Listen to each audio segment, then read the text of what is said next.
No, ex-military. Works for an NGO now. You've got him on the line? Exactly. He's on the ground there, actually. I should really, get back to it. Of course. Go ahead.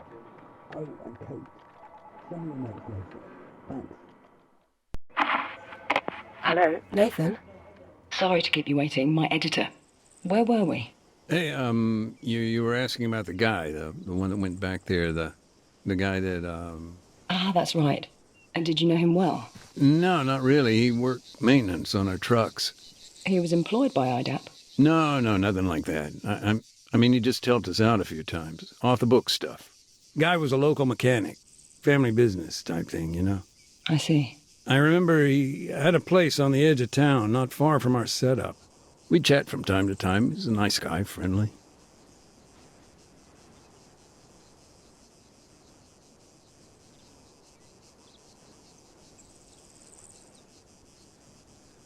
And do you know where he was going that day? To the church. He was going to church. No, don't get me wrong. I mean, that place had been abandoned for almost a year. But he was looking for his brother. At the church? Yeah, there'd been reports of, pretty brutal firefight up there. He'd heard his brother might have been caught up in it. Sure, and I'm not quite clear on this. Was his brother still alive? Honestly, I don't know. I don't think he knew either. Seems like he was on his way to find out. So, his brother, he was in the army? Yes and no. It's complicated. You gotta remember it was pretty chaotic back then. Of course. Okay, let's back up a bit. Sure. What complicated the situation?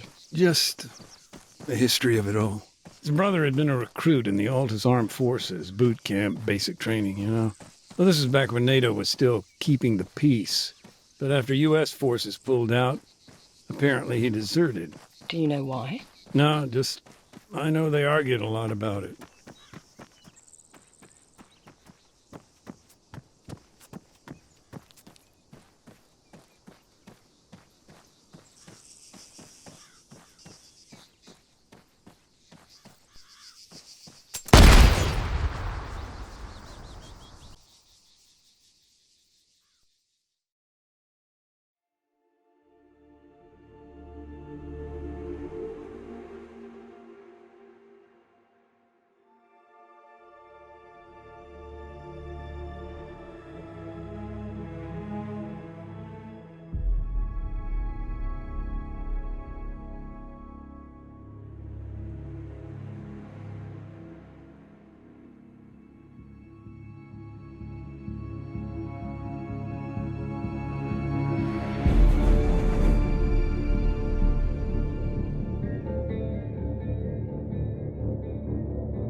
Hello, Kate speaking. Hey, sorry about that. Call must have dropped. The network out here is garbage. No problem. It's understandable. Are you still driving? Yeah, we're not at the town yet. Hold on a sec. Andy, we almost there. We're, a little ways out. Oh, and we need to make one quick stop, too. Thanks, bud. So, where'd we get cut off? You were telling me about the church. The landmine? The accident. Right, yeah. Well, of course, a civilian casualty like that, particularly, at a church, I guess it kind of refocused our attention here. Had IDAP been particularly active in the area? Yeah.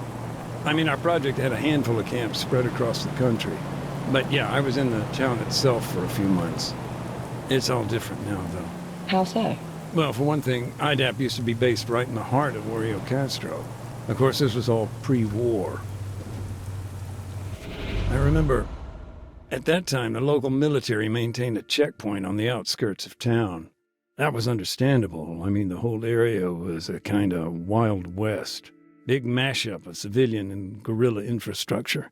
Disaster waiting to happen, really. I don't know. It's strange to see our camp based there now. Hey, sorry about the holdup. We're on the way now. All right, thanks, Andy. So, what's your role there today? Now, in general, the provision of aid. There was a lot of damage. IDAP fills the gap.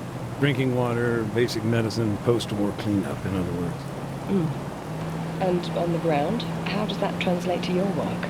It's a mixed bag, like today. Part demining, part unexploded ordnance disposal. I see.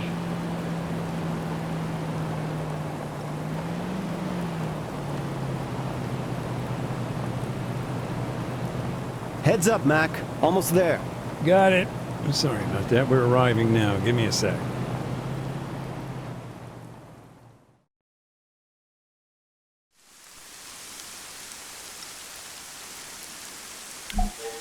All right, Mac. That's your stuff all laid out here. Hold on just a sec, Kate. I need to get set up. Take your time.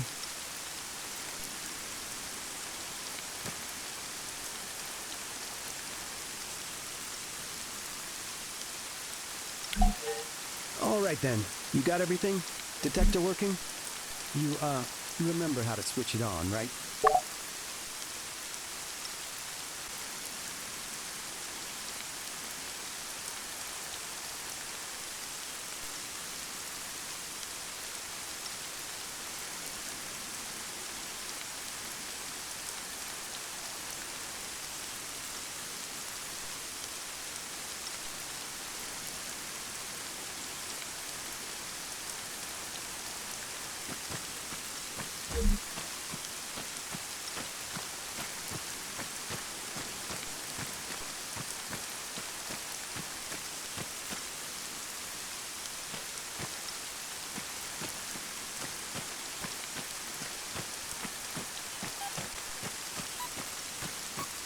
Hey, sorry, I forgot to mention, the demining toolkit, totally forgot to pack it up this morning.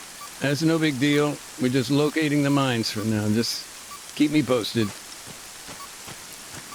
Are you free to talk, Nathan? Sure. For now, I'm just sweeping the road for mines, getting a lay of the land, you know. The detector lets us see what we're dealing with here. I can work and chat.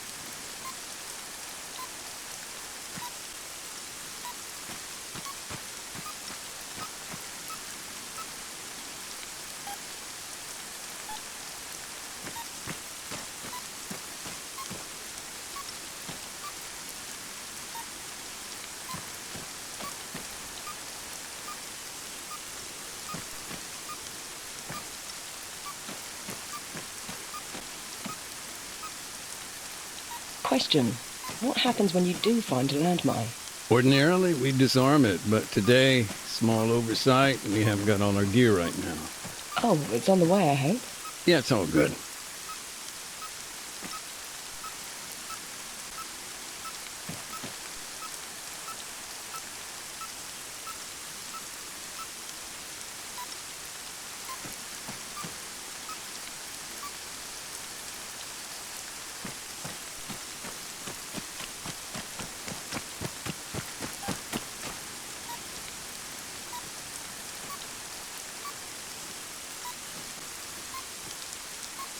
So, since the war's now over, has your own role changed at all? Yeah, I guess so. Now I'm almost entirely focused on EOD and UXO. And that's something you did in the military, too? Yeah, that's the thing about mines. War or not, win, lose, they don't go away.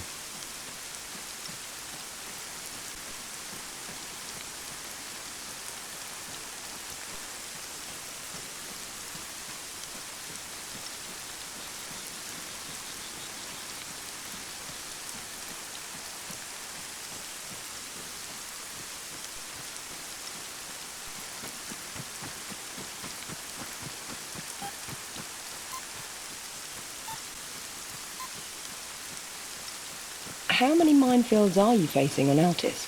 That we know of, 22. 23 including whatever's here. Plus you've got Stratus, another 4 over there, I think. I see. And can you estimate, roughly, how long it would take to remove them all? A lot of variables, but cleanup operation of this size, if it's only IDAP, we're talking years.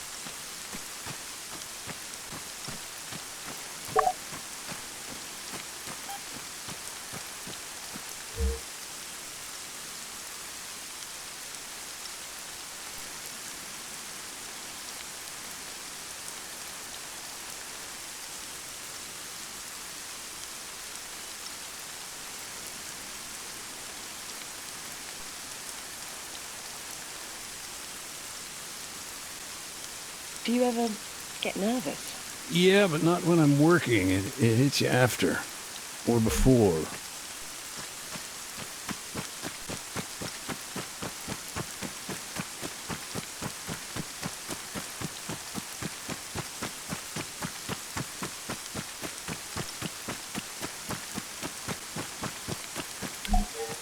Andy, I'm at the barricade. Cool. And the road? Yeah, it's... How well do you remember the town? You mean before it was destroyed? Vividly.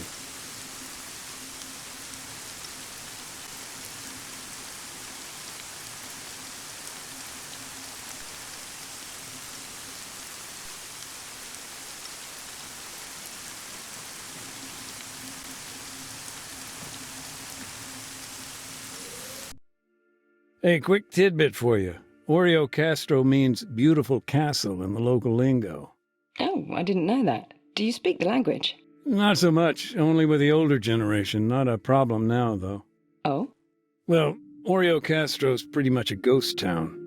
Nothing here but remnants of war and a couple of goats. And they aren't exactly great conversationalists.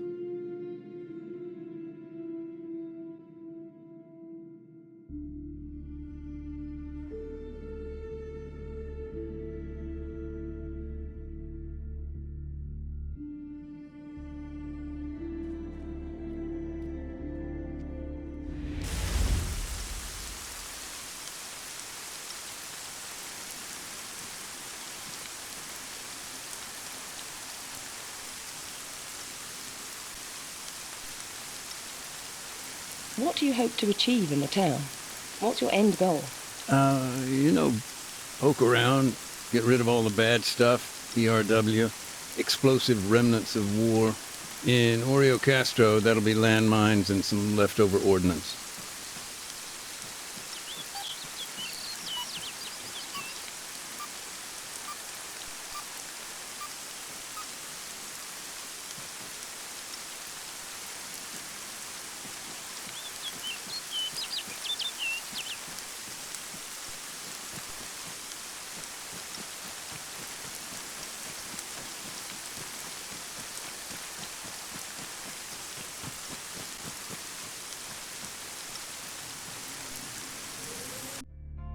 There was a beautiful oak tree here once, 300 years old. Folks used it as a meeting spot. They'd pin notes for one another on the trunk.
The mechanic you've been telling me about, he and his brother, they'd always lived there.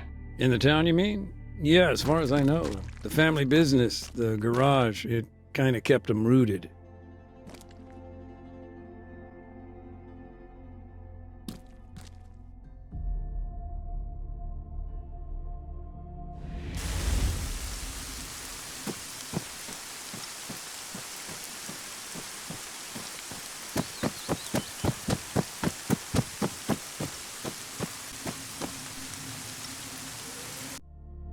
The church, where the mines are, it's sealed off now. By IDAP. No, NATO. They lost some guys there in the firefight. One of their EODs is helping clear the place. But, he's not exactly moving quickly.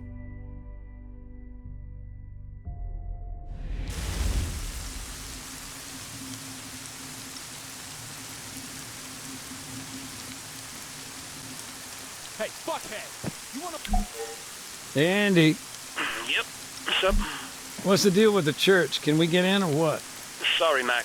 No dice. NATO's got first dibs. They're bringing their boys home. Bag and tag. Best leave them to it. I'll come back later.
What a mess. Loose rubble everywhere. You up at the armory, Mac? We need to make a note to sort that shit out. Probably a whole bunch of ordnance lying around. I'll come back later.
Huh.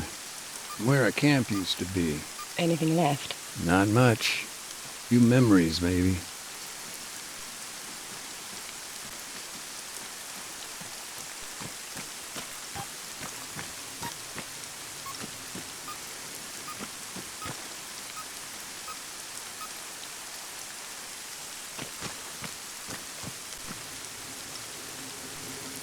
Just some old boxes here and there. IDAPs. Yeah.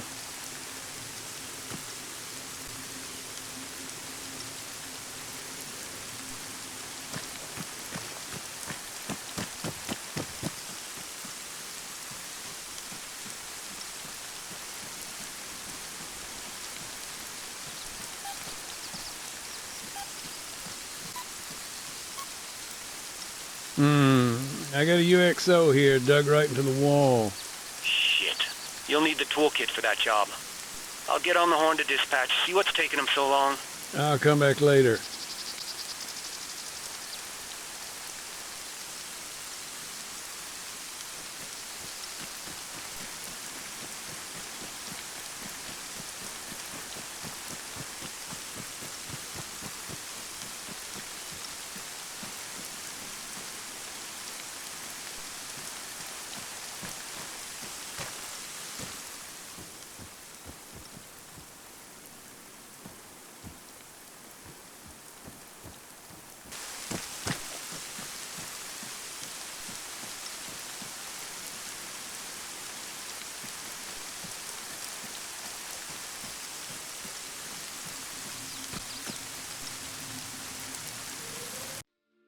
The people here, they didn't have much love for their army. Why do you think that is? History, I guess. This place never supported the military takeover, the Kavala coup and all that. Plus, stationing troops in the town, nobody believed the government's spin about training. They were seen as an occupying force there to keep a lid on things.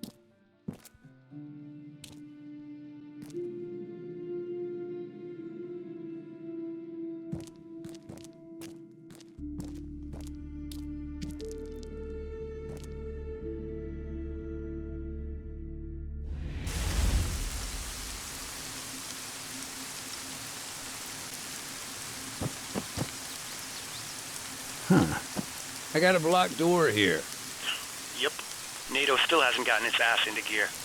I can make some calls, but, I'll come back later.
By the way, Kate, I guess everyone there's pretty busy, covering the peace talks? At AAN? Yeah. It's quite hectic, yes. We're flying out a team, actually. Should be on the ground in the next few days. Any insider info? Well, it seems likely Nikos Panagopoulos will be the new president. Really? That ex-guerrilla? Hell, Colonel Acantero's days must really be numbered.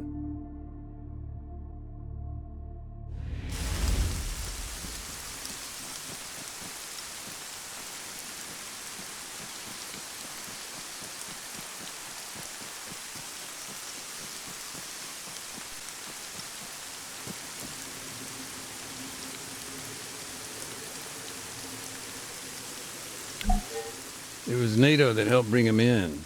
Actually, it was one hell of a supply drop.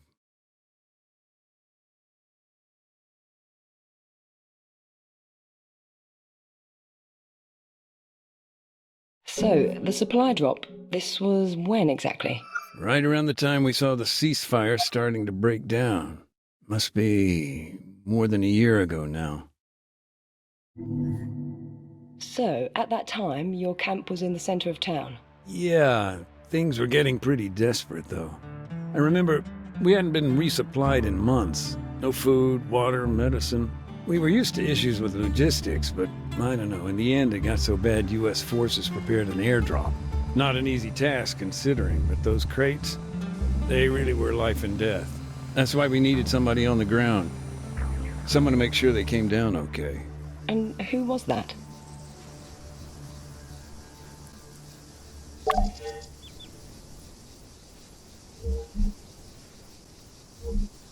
A guy named Adams, part of the NATO peacekeeping force. Close friend of mine, actually. Adams, he went out alone? From the way he told it, he may as well have. No, he went along with some new recruits, local bunch. It was his job to show him the ropes.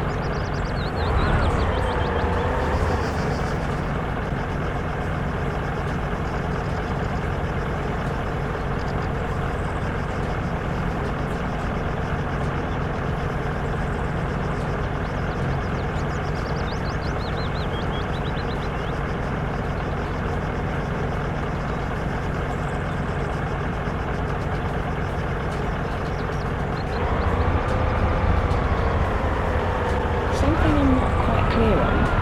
Why didn't IDAP transport the aid themselves? There must have been a reason. Yeah, there was. A couple of weeks previously, guerrillas had ambushed a convoy. It was some dissident group out to sabotage the peace talks in Havana. Anyway, NATO intervened and the whole thing just blew up. A checkpoint was hit. Protesters were fired upon at the MOD. Yes, we were there. AAN. And you know how bad it got. Our movements were limited by the government. Exactly. And convincing anybody to reassign troops, to escort NGOs, just a total non-starter.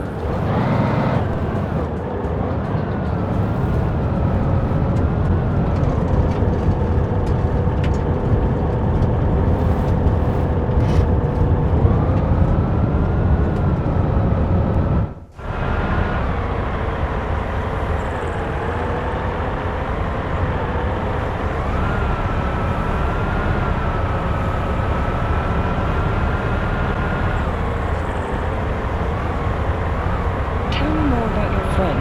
He was your liaison, right? Right. But Adams and I had a history. We'd met on a previous deployment. This guy was your typical Army lifer. Cynical, sarcastic, big heart, pissed off with everyone, everything, all the time. But he always seemed to know where to find a beer, and was always willing to share it. One of the drop zones available to Adams was out on the coast.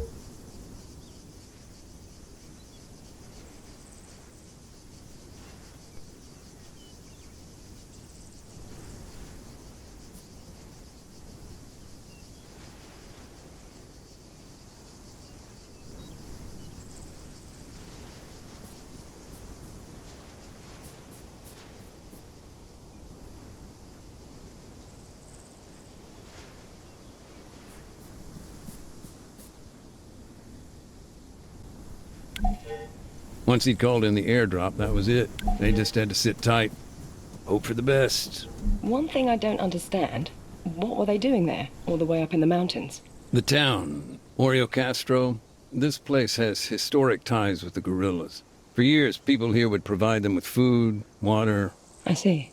The government responded by draining the swamp. And that involved sending soldiers? Yeah, coin ops. Adams and his guys were there to remind them of their R2P. Just a sec. I'm getting a bit lost in the lingo here. Oh, gotcha.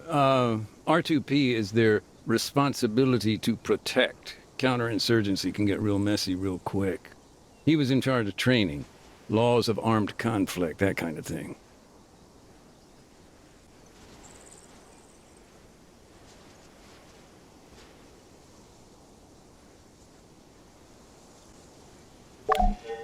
Adams normally tossed out an orange smoke grenade, which marked his position for the pilot.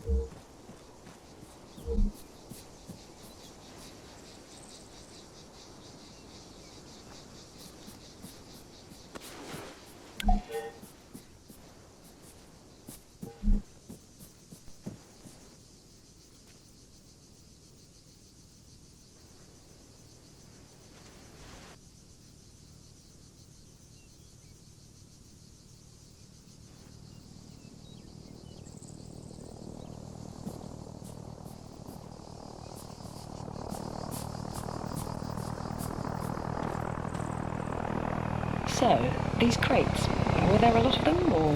No, just 4. One contained medicine, another fresh drinking water. The rest were packed with rice or grain. Adam said to inspect each one individually. Later, we'd arrange collection.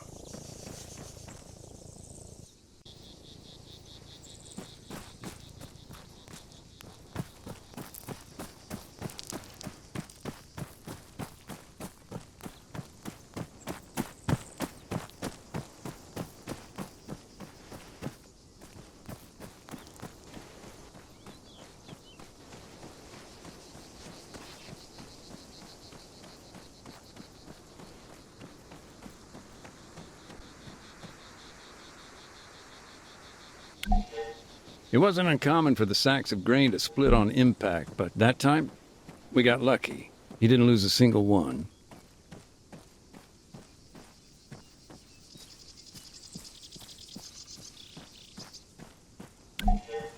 Sacks of rice, they'd scattered everywhere and burst open, irretrievable.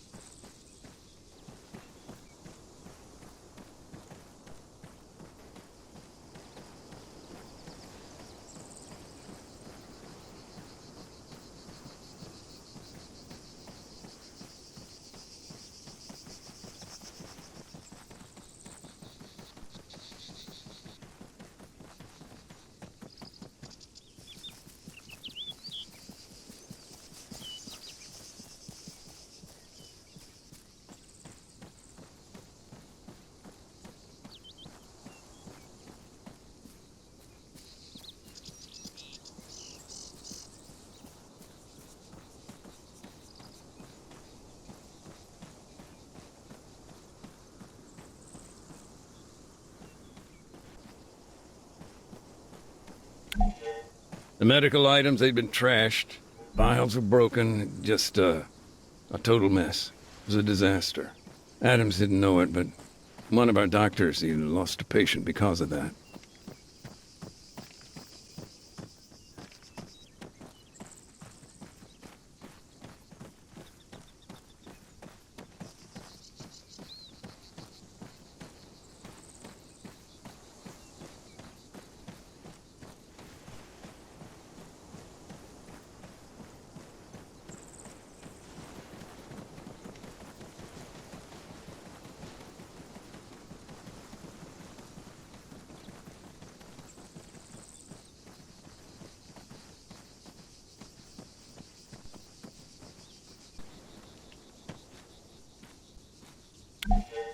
Unfortunately, the crate containing water came down heavy.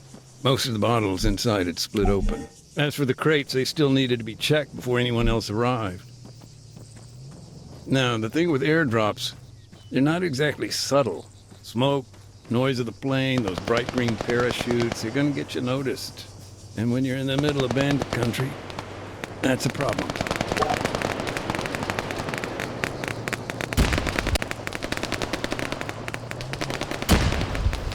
Contact, sniper!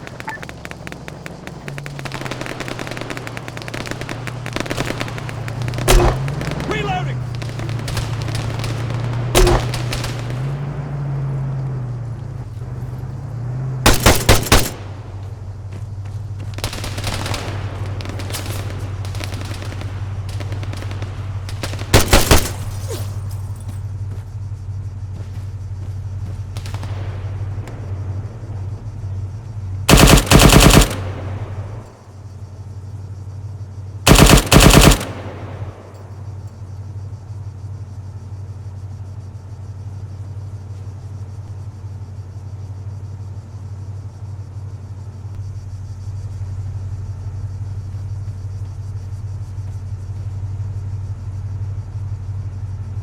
Fall back!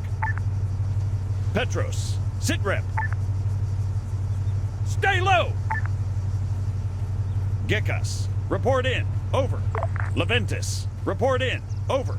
We got a man down! We got a man down! We lost one.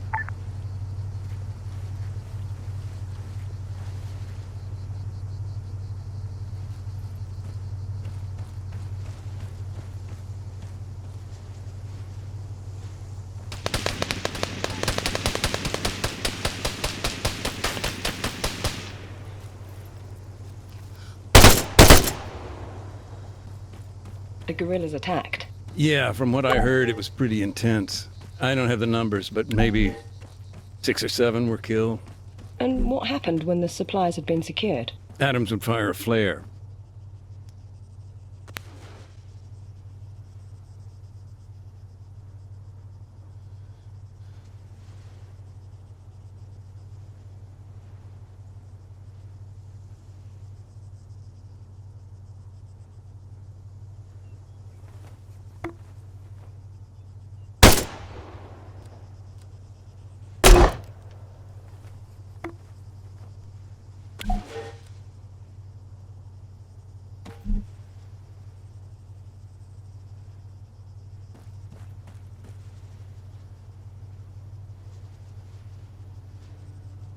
Back at the camp, of course, we'd heard all the gunfire, but that flare, when we spotted it, I don't know, felt like finding a moment of hope or something. Sure. I can only imagine. And thanks for sharing. It puts a human perspective on my work. Speaking of which, your friend, do you think he'd be willing to contribute further? Even, off the record. What with the topic of my article? Having an expert, an instructor on the laws of war. Look, I'm sorry. I know he'd help out however he could, but listen, he died on Stratus. Year and a bit later. Landmine.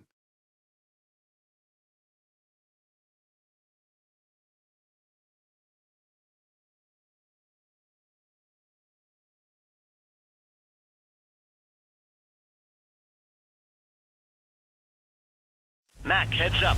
Bobcat's on the move. Driver wouldn't wait. That's fine, thanks, Andy. Hey, Kate, bear with me. It's gonna get a little noisy here. We gotta clear out some mines. Take your time. Just let me know when you can talk.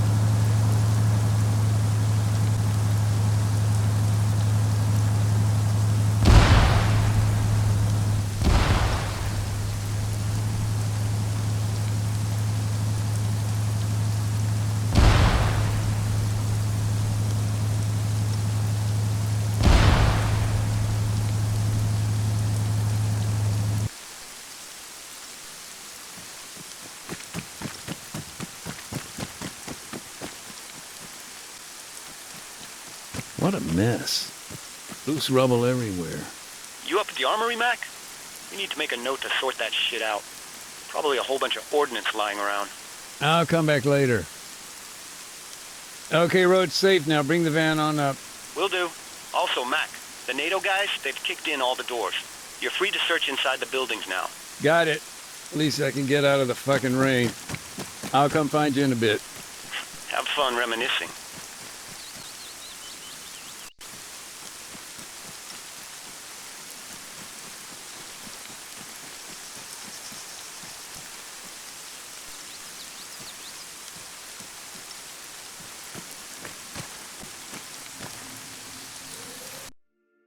Our camp in the town, I still remember it clear as day. Were there many of you? From IDAP? No, not really. 4, maybe. Sometimes a couple more, depending on what we had going on. It was mainly logistics, but we did have a doctor and an ambulance.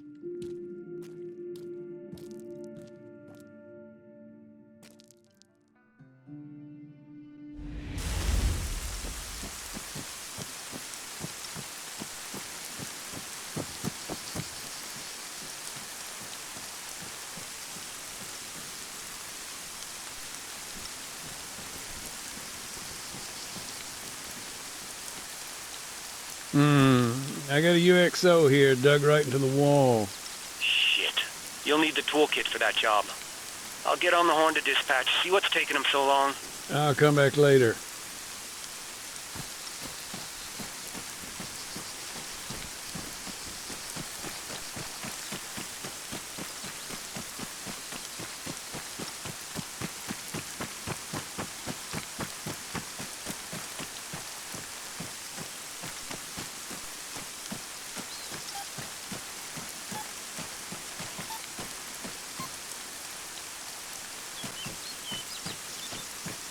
Morning.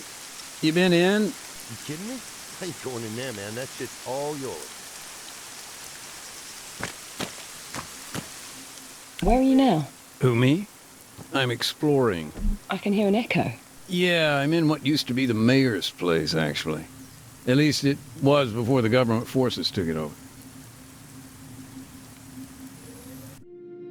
Tell me more about Staff Sergeant Adams. You met him on a previous deployment. That must have been in Generous, right? No, actually, this was after I'd left the military. Previous deployment with IDAP, Pakistan. It must have been, God, 15 years ago? I think. Feels like another lifetime.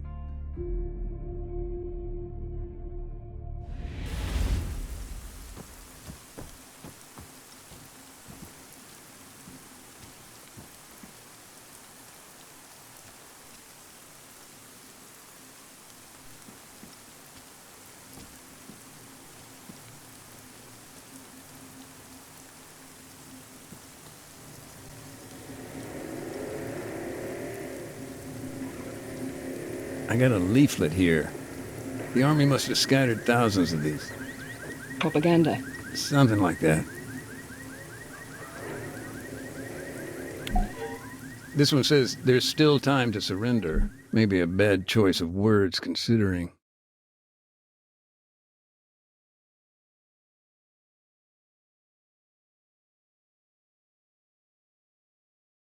Time to surrender. What's the context here? This was last year, September. These leaflets, they were dropped maybe a day before the fighting began.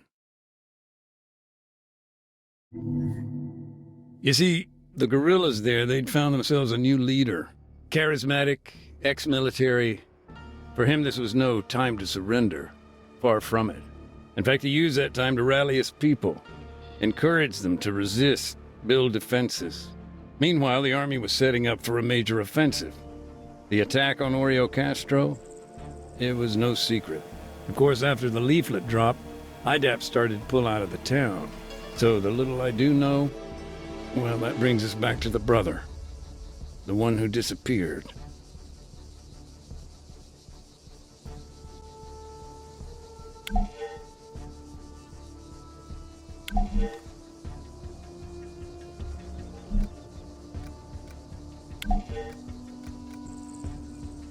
His name was Alexis. He'd volunteered to build a barricade. Town was his home, after all.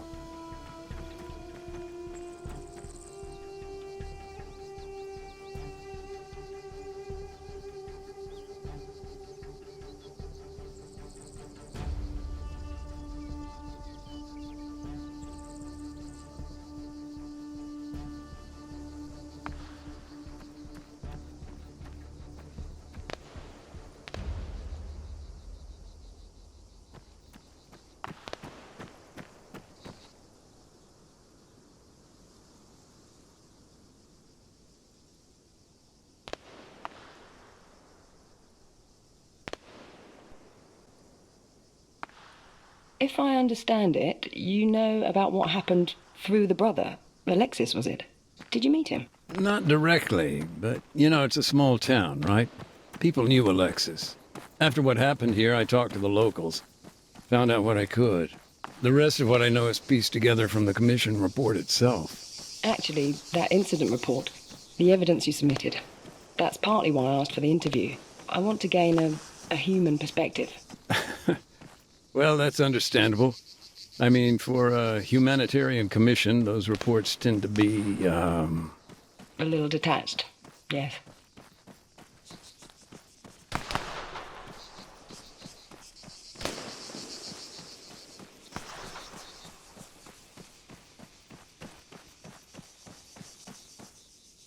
Do you think Alexis, I don't know, thought twice about taking these vehicles? Look, sure, these were his neighbors, but this was their home, and it was under attack. What would you do?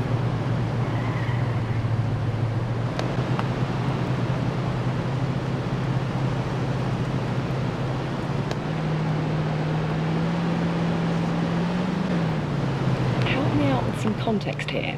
This barricade. I mean, it was crude, right? A gap between two outcrops of rock, natural bottleneck. The guerrillas hoped to block the road by jamming it with vehicles. As for the vehicles in the barricade, the commission actually linked the plates to a number of locals. Of course, several were still missing after the incident, so the investigation made some assumptions. By that point, the guerrillas were short on vehicles, damaged, destroyed, or otherwise. They had to improvise.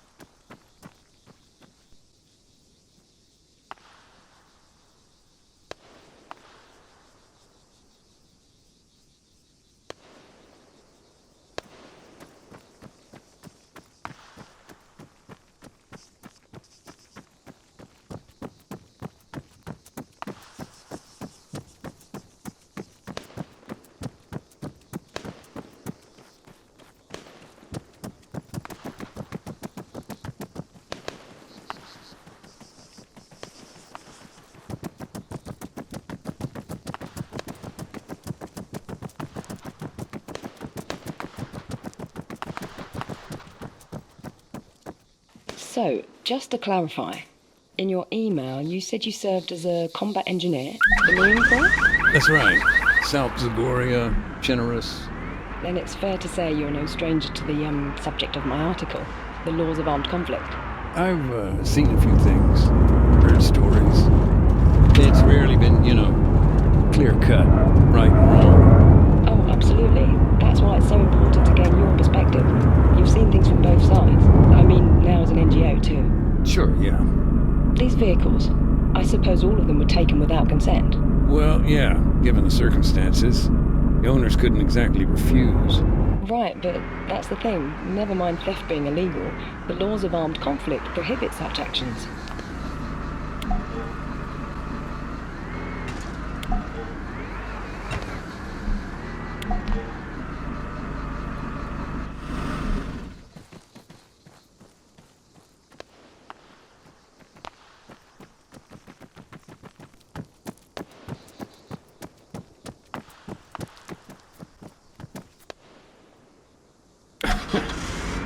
Sorry, I shouldn't have.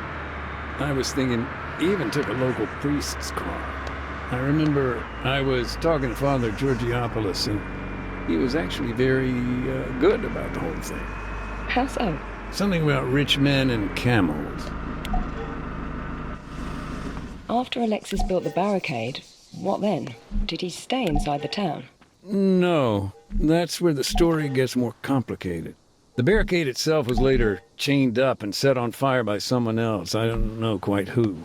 Alexis, he headed west to lay mines.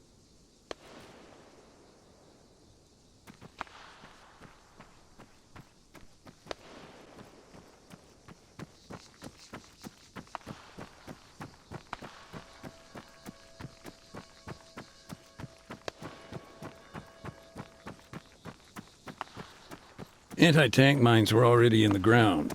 If there's no pull fuse, and so long as they've not been stacked, they aren't too hard to remove. But Alexis, although he didn't use anti-handling devices, he did create a hybrid minefield. AT mines. Mixed with APs. That's it, yeah. He put anti-personnel mines around the anti-tank ones, made clearance all that much harder.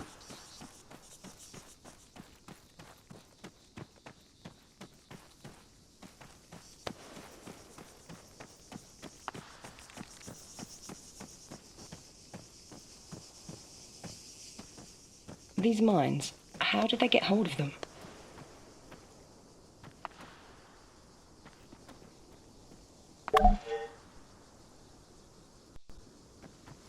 They got them when the government's outposts fell into guerrilla hands. Bounding mines. The type that leaps up a meter into the air before exploding. Nasty stuff. Hell, nowadays they're even made with plastic casing to throw off older types of mine detector. Lovely. Oh yeah. Just do yourself a favor. Don't look up Bouncing Betty injuries online.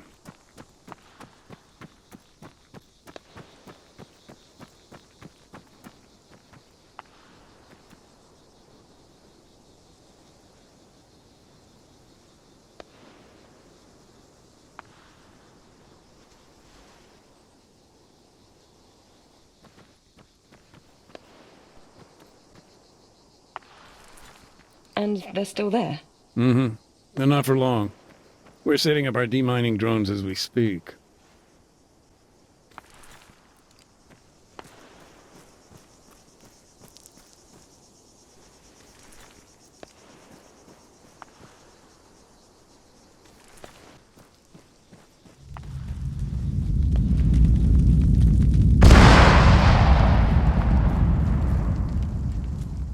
You know, thinking about it, even if we had a record of where Alexis's mines were, it may not do much good. No? I thought minefield maps were a key part of your work. Most folks don't realize, but landmines, they don't stay put. Heavy rain, landslides, keeping a map current ain't so simple. And with all the earthquakes in this region, there's little chance they'd all be in the same place. I don't know. Maybe just Gallows. Alexis proved to be quite the combat engineer. He placed the mines exactly as he'd been shown. So, moving on, where did Alexis go next? He took a quad bike up to the castle behind the town.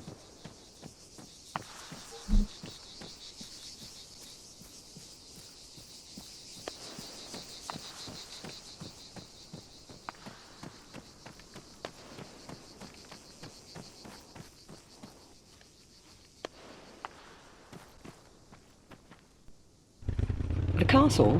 Why? He was needed at the guerrillas' base camp. Okay. His group were running things from up at the castle. And I see what you're getting at. Yeah, Geneva Convention's cultural objects, I think.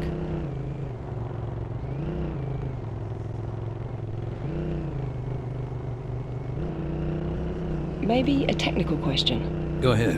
In these situations, do those involved commonly record the locations of minefields? That's a tough one. Take this situation, for example.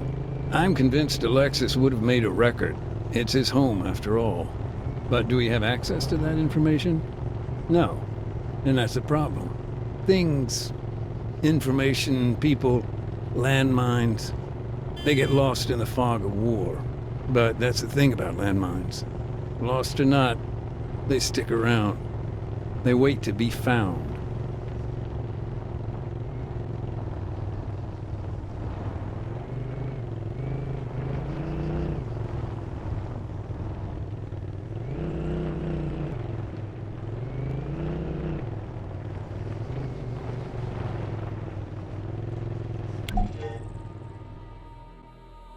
Do you feel these preparations made a difference? In the short term, I do, yeah. The barricade held. The government's tanks were knocked out on the road. And in the long term? I'd go on, but as you may have heard, it's getting kind of loud here. By the sounds of it, you've got your hands full. This'll only take a minute. Be right back.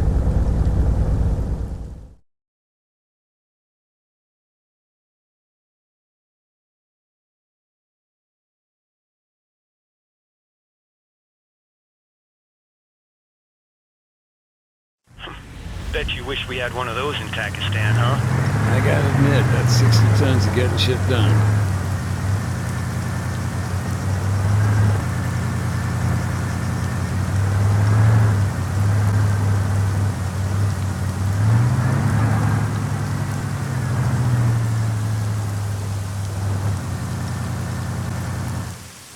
Oh, by the way, while you were busy chatting to, well, whoever that is that isn't your wife... I told you, Andy, she's a journalist. Get to the point. Yeah. Well, anyway, I assembled the demining drones. Both of them? Well, yeah. They're by the van.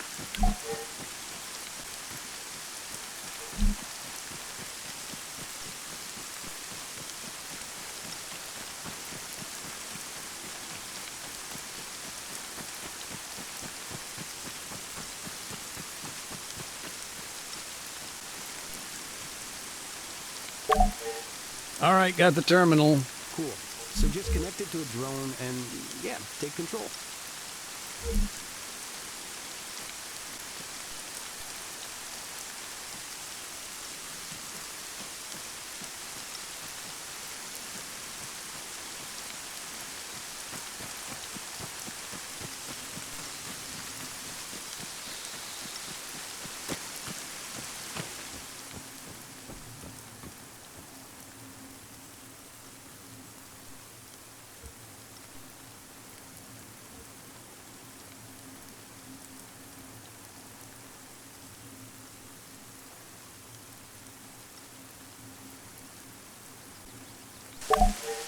You got it?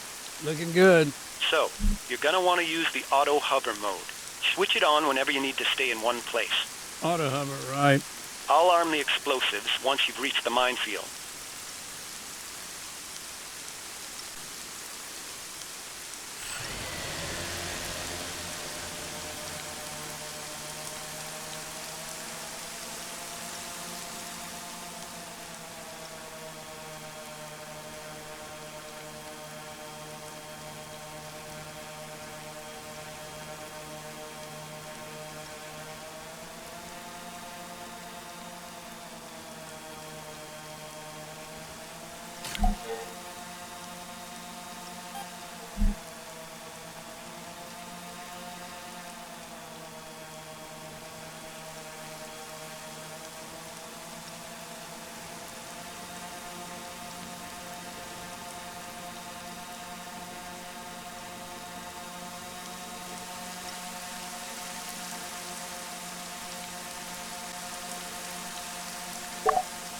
Heads up. Enabling charges. Okay, now, the bombs. You only got 4. Release one and it'll drop straight down. Simple physics. If you run out, fly over to the van. There's plenty spare. Thanks.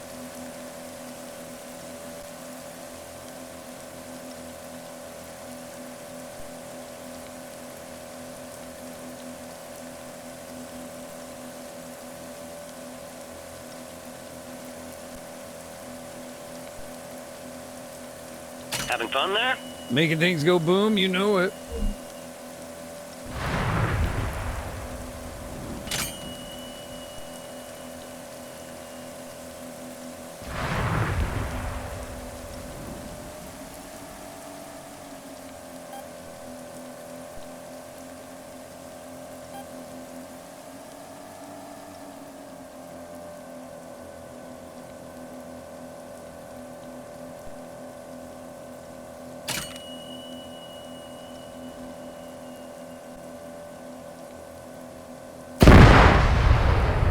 These demining charges pack quite a punch. What's in them? 500 grams of Crovex water gel, baby. I'm out. Don't sweat it. Steer back on over to the van. I'll rearm you.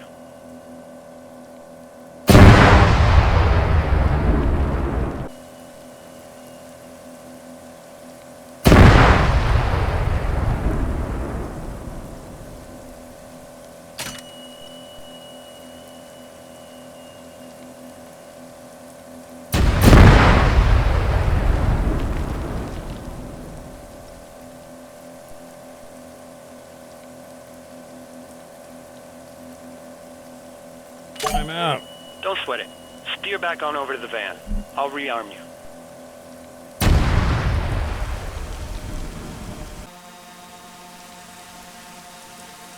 Question. How can I see if I've gotten all the mines?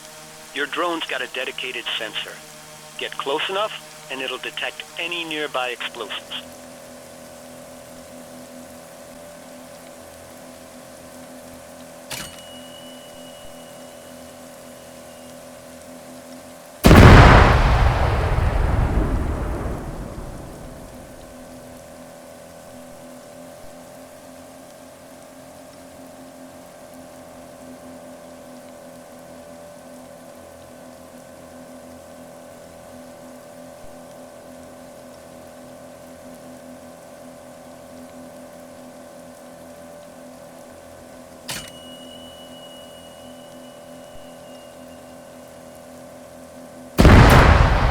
How's it going? Getting there.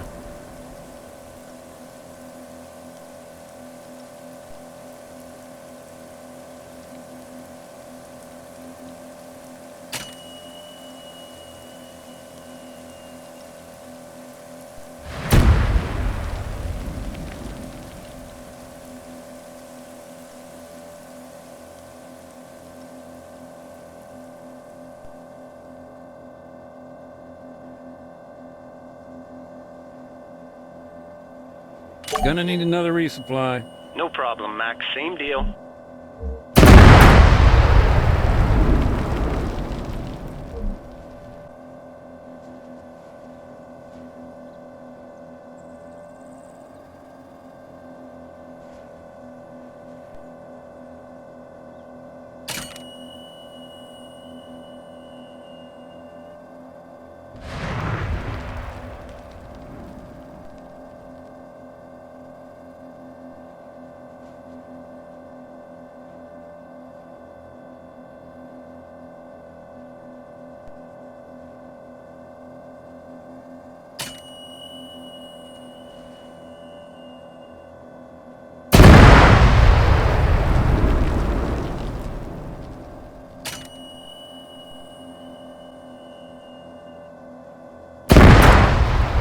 right, almost done. Seriously? Nathaniel Francis McDade, how big is this minefield? Oh, my mom calls me Francis, Andy. Yeah, sure thing, Franny Mac. Anyway, you know the drill. Send it back for resupply.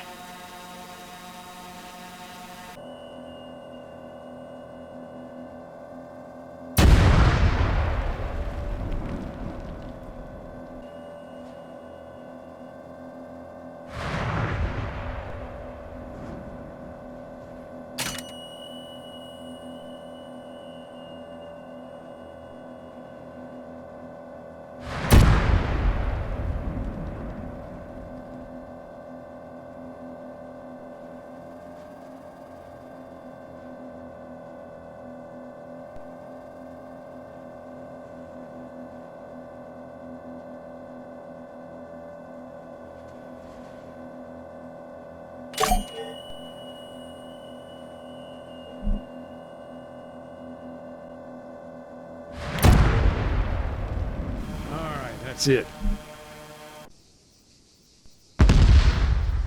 What the fuck was that? Relax, relax. It sounds like it came from the other side of town. You want me to take a look? No, stay put. I'll go.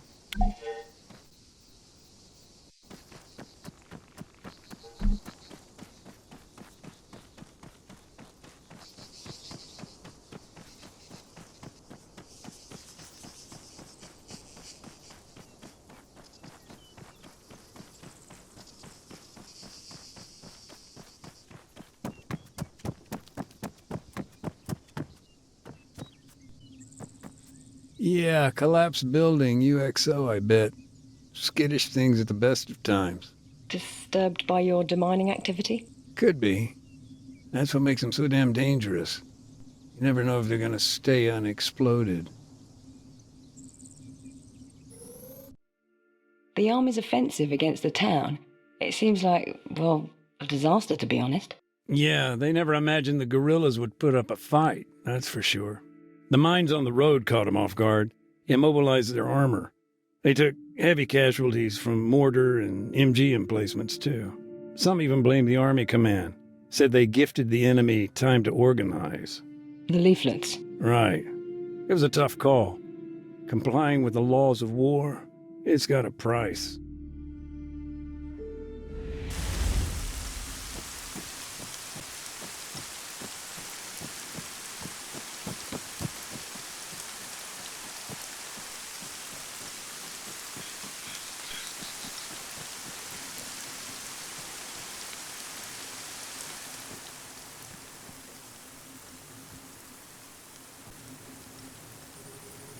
Hello.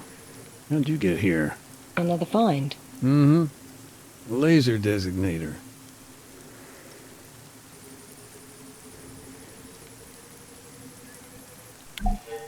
Kind of thing special forces would use to call in an airstrike. Oh, interesting. Actually, the airstrike on the town, the details of that are fuzzy.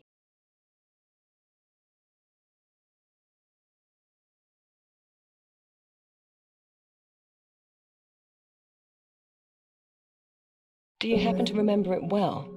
The airstrike, I mean. Yeah. October 13th. Cluster bomb. Town was shook up pretty bad.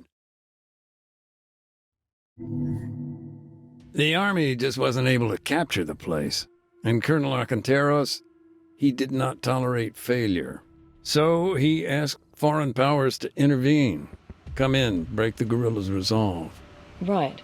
And the evidence in the commission report, doesn't it point to CSAT? Yeah.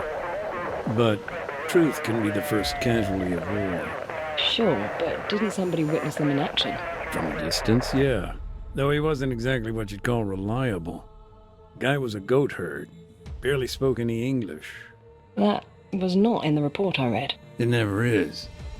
Still, he did say they came down by parachute, and that at least was corroborated by multiple sources.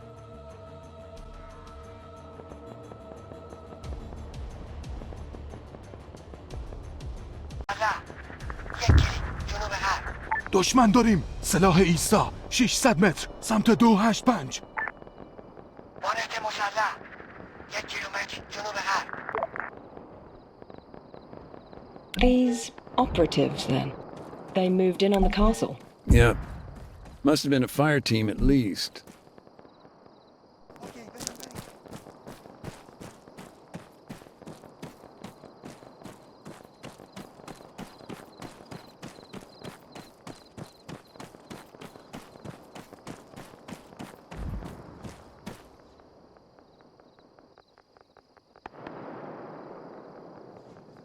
درگیری خودرو 400 متر سمت 285.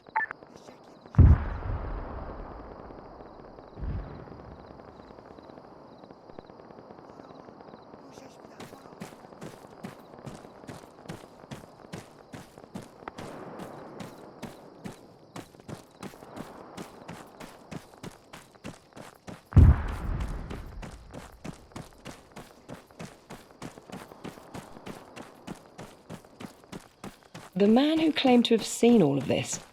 Is there anything else you can tell me about him? Not much. Like I say, simple goat herd. Lived alone. Small stone shed just north of the castle.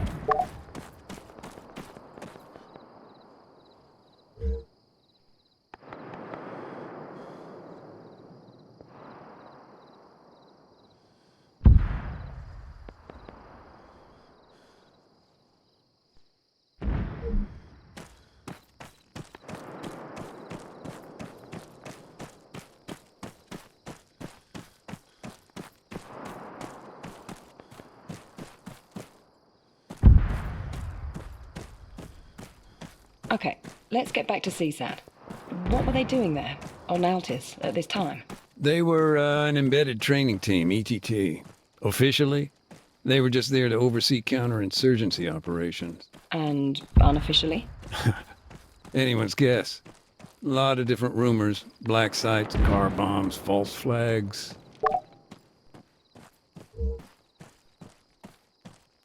درگیری خمپاره 200 متر در جلو.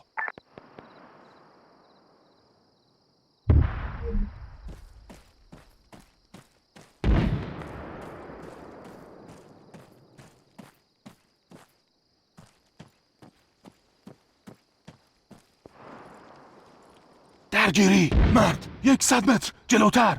درگیری مسلسلچی 100 متر در جلو. درگیری مرد 100 متر جلوتر. روی زمین بخواب.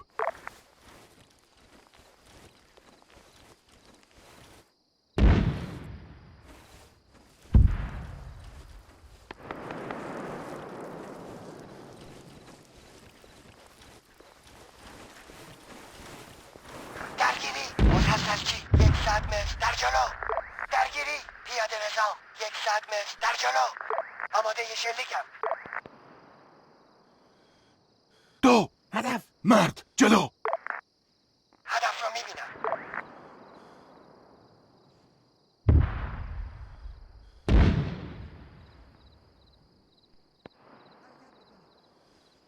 سه هدف مسلسلچی.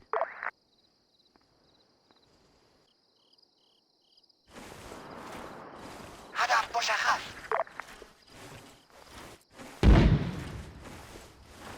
هدف گیری شد.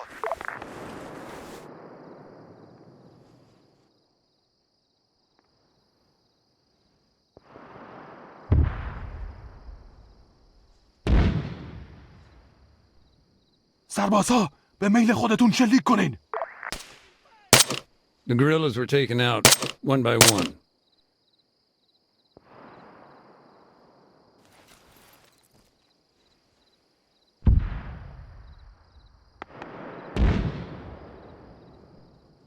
به پایین. در حال حرکتی. حرکت. در حال حرکتی.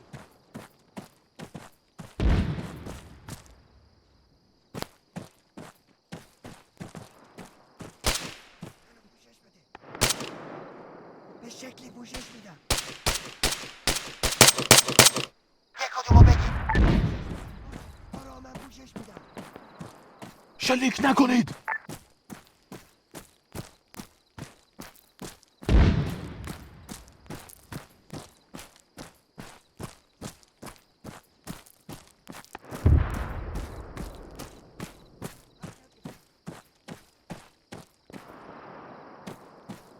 درگیری مسلسلچی 100 متر جلوتر پوشش میدم برو.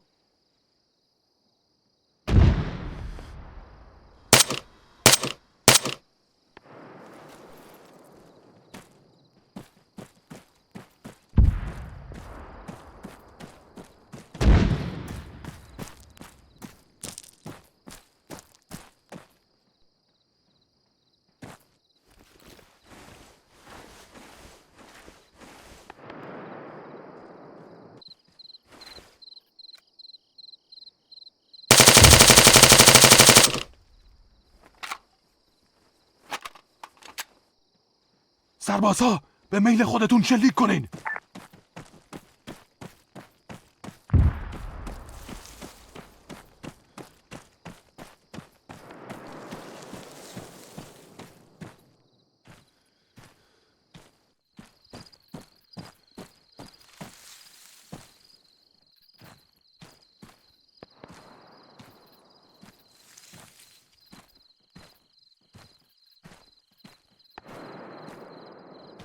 درگیری افسر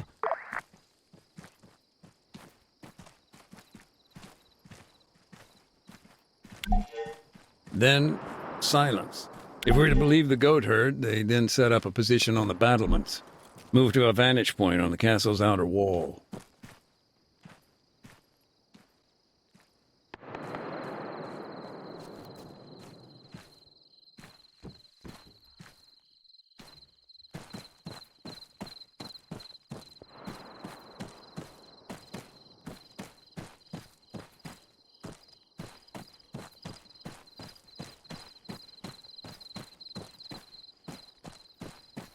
شلیک نکنید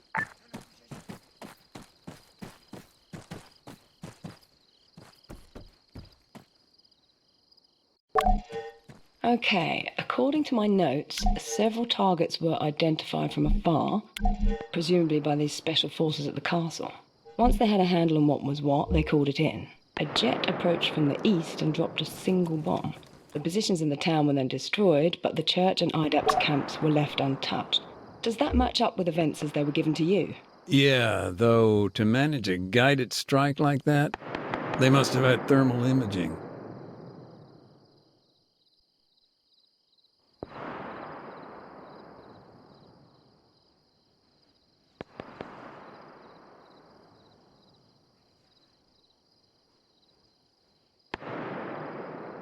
دشمن دیده شد مسلسلچی نیم کیلومتر سمت 195 چیزی میبینم هدف ناشناس نیم کیلومتر سمت 210 دشمن داریم هدف ناشناس نیم کیلومتر سمت 210 حرکت میبینم تیرانداز از خفا 600 متر سمت 210 درگیری نارنجک انداز ایستا نیم کیلومتر جنوب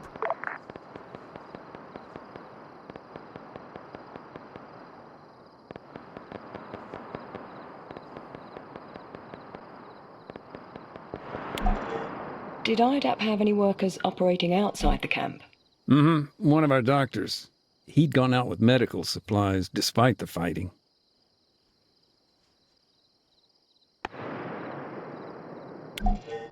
Three armed off-roads were destroyed in the attack. درگیری مسلسلچی 600 متر سمت 210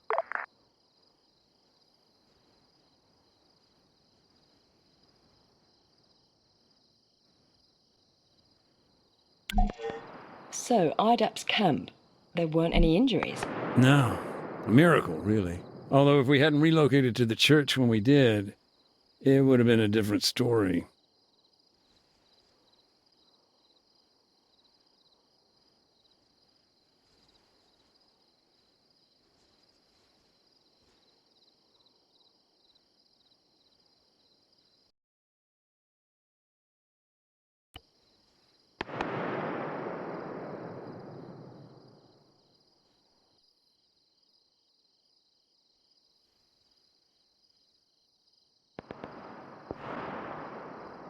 درخواست حمله هوایی به موقعیت فرستاده شد تمام Copy that. Strike aircraft on the way. Out. Do you know why the government signed off on such a heavy-handed response? A cluster bomb? That's rather indiscriminate. Even if it was laser-guided. Sure, I mean, with a designator, you just switch it on, aim it at, well, whatever. The idea is that you remain in place, keep the laser on target. But even if it's done perfectly, a lot of uncontrolled variables.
By all accounts, the town just seemed to explode. Buildings were burning for days. And this spotter, he just disappeared? Yeah. Last seen leaving the castle, heading west. Let's talk about IDAP's doctor. You said he was on his way to the church. Did he make it there? I'm afraid not. He was close. A minute later, he'd probably have made it.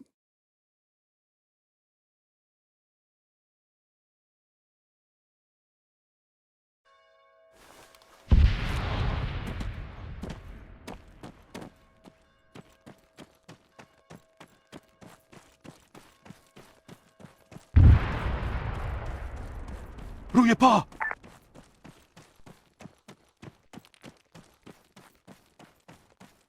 حرکت بکنیم.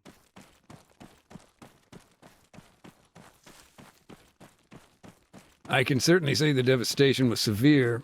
Dozens killed, combatants and non-combatants alike. The guerrillas, they were in total disarray.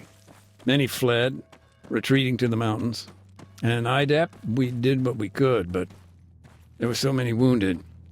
So many we'd never be able to identify. Nathan? No, I'm still here. I just need to grab something real quick. This'll only take a sec.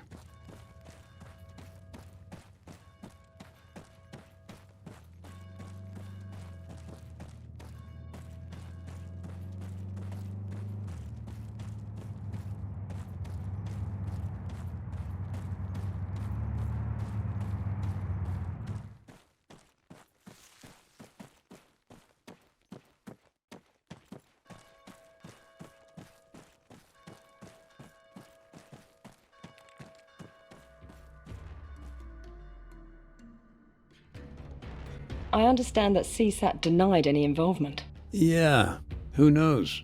Maybe with good reason. Oh? Look, I don't know. There were shell casings found at the castle. NATO mil-spec. Okay, so then either they were supplying the guerrillas or... Or they were there. Maybe trying to win back the government support. Maybe... What? I don't know.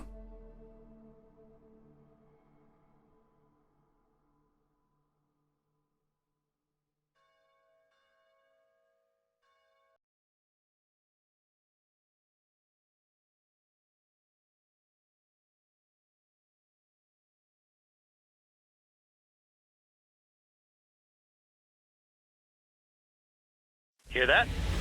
Sounds like our delivery drone. I'm on it. Just, check the box underneath for the toolkit. I swear to God, Andy, if it's empty again... That was one time. Trust me, you'll be dicking around with landmines soon enough, Mac. The siege of the town? My notes suggest it lasted for 2 weeks. How could that be? Divine intervention. Pardon me? No, just the weather. Got in their way. Weeks of thick cloud cover blanketed the town. I'm still not sure I follow. It prevented the army from calling in Cass. Soon as that cleared, though, well, you know about the cluster strike.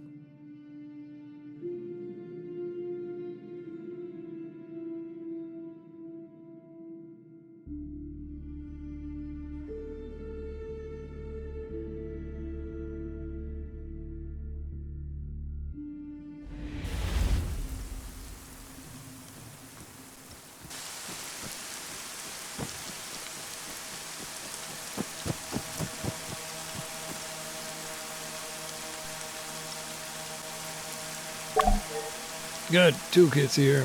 See you later, little buddy. What's that? Nothing. Just, talking to myself. Okay, little buddy. Sure thing. Hey, how are you getting on? Not bad, not bad. Our gear's finally arrived from dispatch. I can start deactivating mines and leftover ordnance now. Oh, right. And do you do that by hand? Sure do. Crawl up close, identify it, and then just, disarm the thing. I'm sure it's more involved than that. Yeah, well, I may have skipped the part where, it can explode. Gotcha.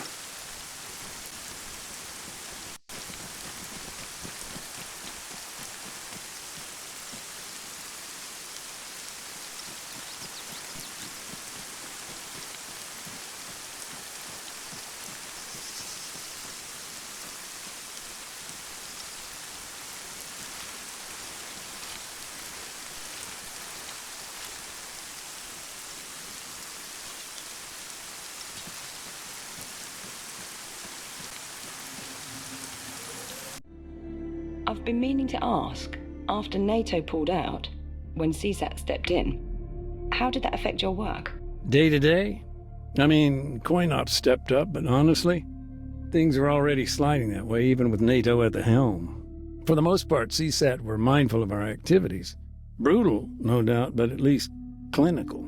Whole thing felt like one big PR exercise for them.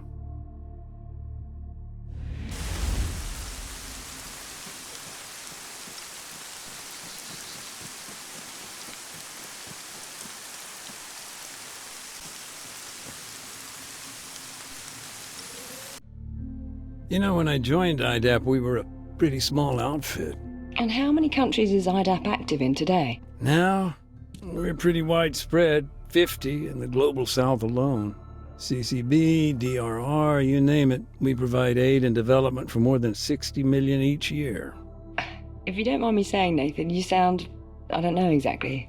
Look, it's great we can help so many now, just back in the day, it wasn't so much politics,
Strange to think kids once played here. I assume the town was evacuated at some point. Oh yeah, early on. Many folk left as soon as the ceasefire started to fall apart. Others fled when all those leaflets came. Just a handful of people were here for the end.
You mentioned that IDAP worked with a local mechanic. How did that come about?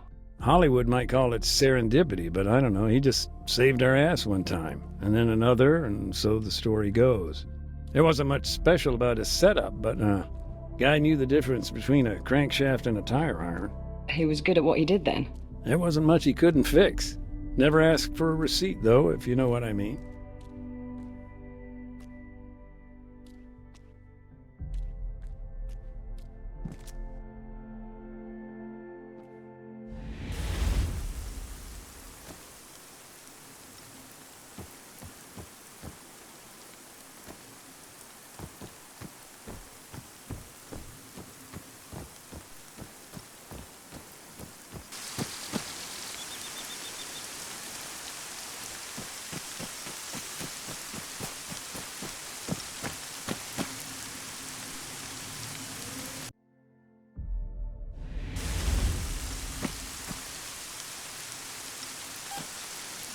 Hey, Andy. Yep. What's up? What's the deal with the church? Can we get in or what? Sorry, Mac. No dice. NATO's got first dibs. They're bringing their boys home. Bag and tag. Best leave them to it. I'll come back later.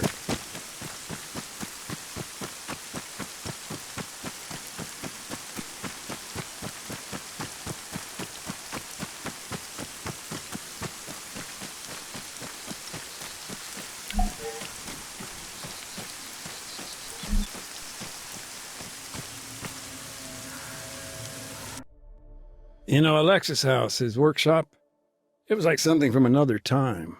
I'm not quite sure I follow. Pounding of a hammer, back and forth of a wood saw, I don't know. Things felt simpler back then, is all. Far cry from what was to come.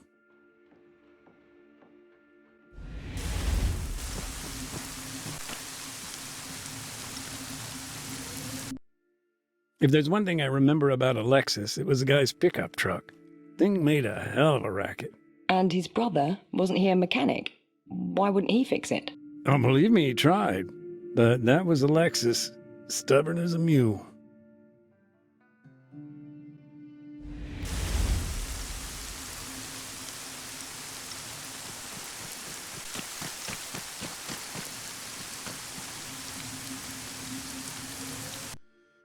How does IDAP distribute aid? It's a big logistical operation. Oh, yeah. As the name suggests, we're an international organization. You wouldn't believe the paperwork. Supplies come in from all over Europe, end up at our depot in the Netherlands. And they're shipped out from there? Mm-hmm. Worldwide. Ground convoys make up the last leg of the journey. Though sometimes we rely on helilifts and airdrops.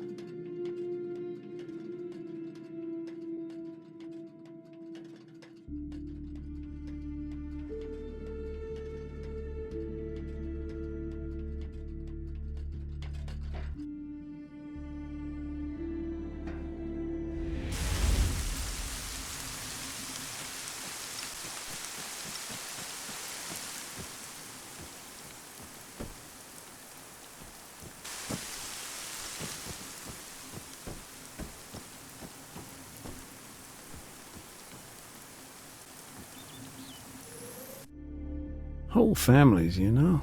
What's that, Nathan? Sorry, I'm talking to myself. Old habit. Just this whole mess. The war.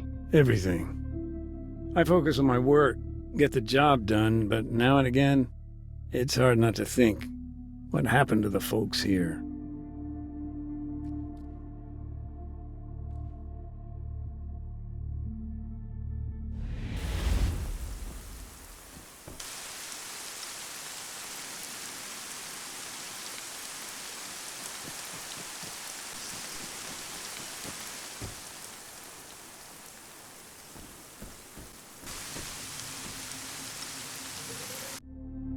How had things deteriorated so quickly? I mean, Altis is not exactly third world, yet food became scarce. It's the little things. A local delivery stops, trawler is damaged, farmland gets mined. It's an almost imperceptible but fragile network. So when war comes, things just fall apart.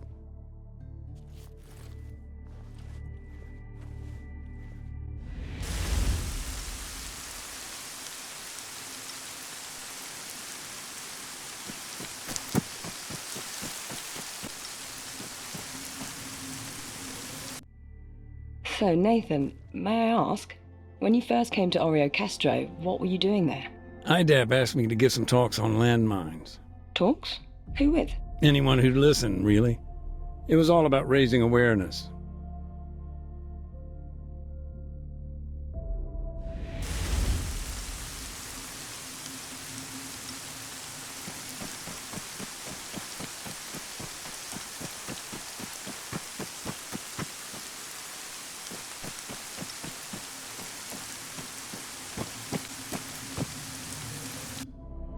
I remember there used to be a cafe here once.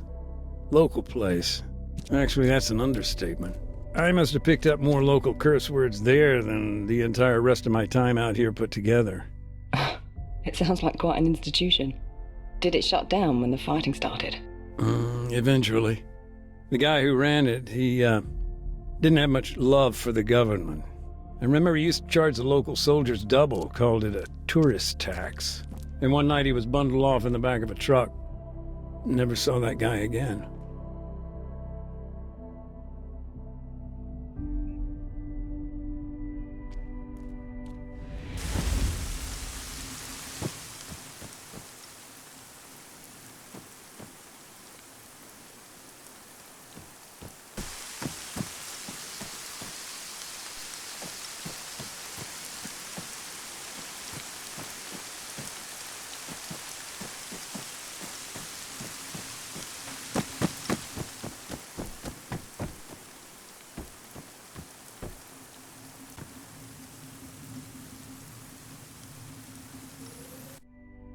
Going back to what I said about the people here, their support for the guerrillas, sometimes it was a lot more than food and water. What, guns? Yeah, even after the government troops arrived, garrisoned their mayor's house, folks were still doing all they could for the cause.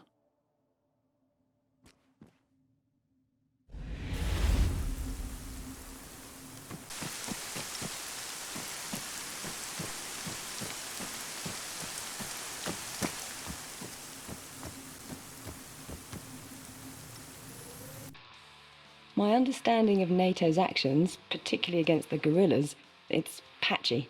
Maybe you could help fill the gaps? Sure. Well, aside from the odd direct engagement, it was mostly aerial support, drone strikes. Of course, that all came from the airbase, the one on Stratus. I see. Not Altis. No. Even before they were forced to leave, their presence on the mainland didn't stack up to much.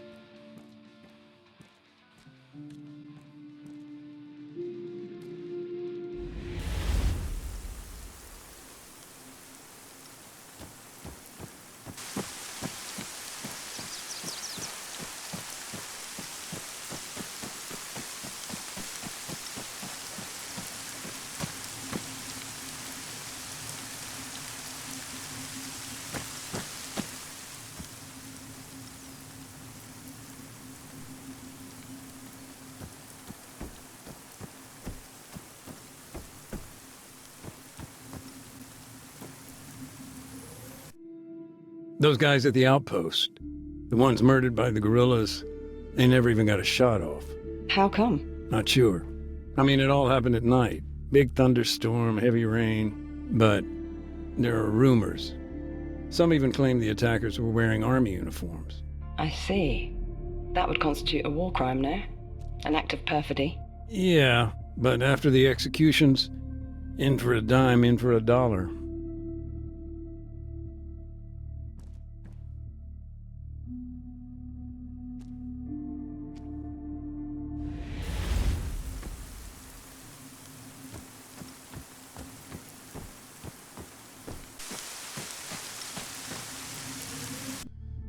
Those earthquakes you mentioned, weren't there some fairly bad ones not so long ago?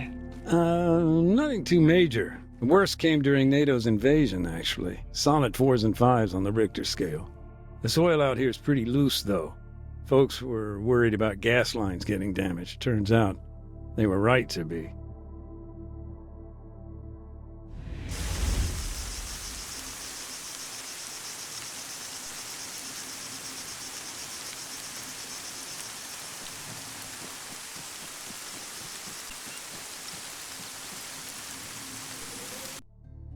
Nathan, correct me if I'm wrong, but didn't IDAP and NATO share some common goals? The training, for example. The laws of armed conflict? Sorta. It's a tough one, actually. It was important we didn't overstep the mark. You had to be impartial. Precisely. In a conflict, we have to remain neutral, a partner to all parties, even those that, personally, we may object to.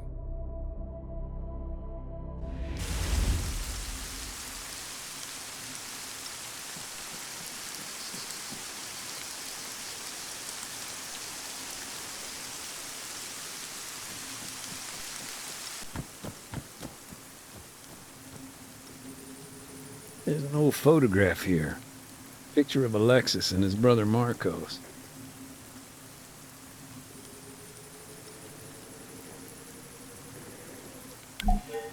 The civilian killed at the church. The landmine, right? Yeah. Although honestly, it was a small miracle he'd made it that far.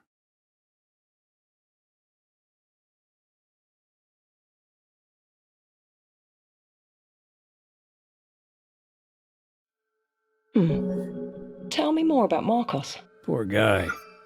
He always seemed to be in the wrong place at the wrong time. He'd made it through the airstrike, but only to get caught up in the assault that followed right after. There were still guerrillas in the town, even after the strike. But Oreo Castro, it wasn't just a town. It had become a symbol of the resistance. It was important for both sides, and government forces were making their final push. Alexis had made it out, but his brother? Like I say, Marcos was always shit out of luck.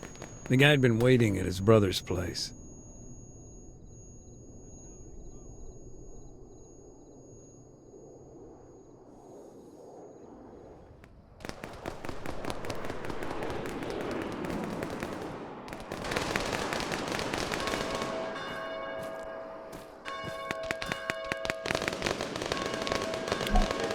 Marcos was there to talk his brother down, I think.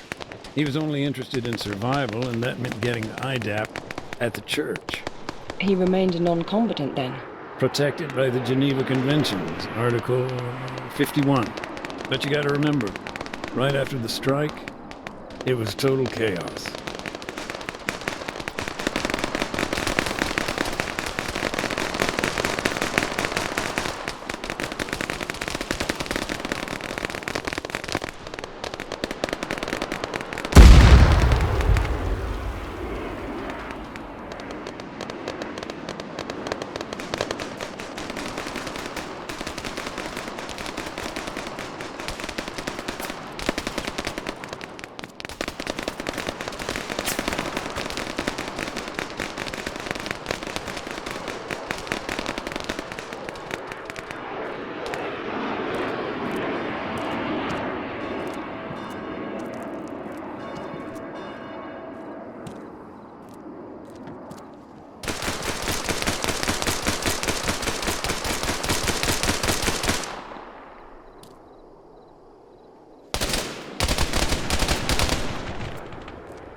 or two later, the government sent a truck to our camp. The soldiers searched the civilians for hidden weapons. But they didn't find any. No, and we'd already checked. It's vital our camps are weapon-free spaces, safe havens. And Marcus, he must have made it through then. Yeah, just about. We talked a few times after. I don't know, he seemed different. I can imagine why. And what did he do after? Hard to tell, but like I said, he kept looking for his brother. Of course. And Marcus, his body, is still there in the churchyard? Yeah. To think he survived all that just to return to the same spot less than a year later.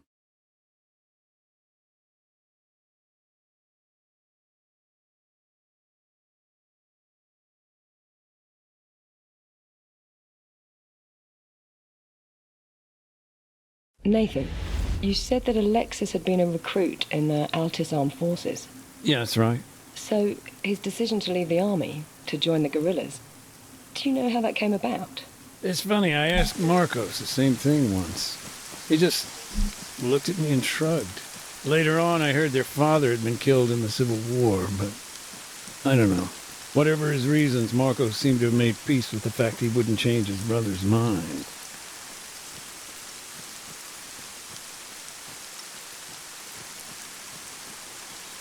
NATO's been busy.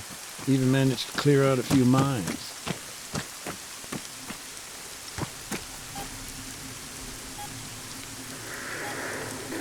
Special type, too. Very distinctive. Remnants of the firefight, the one you've been telling me about. That's right.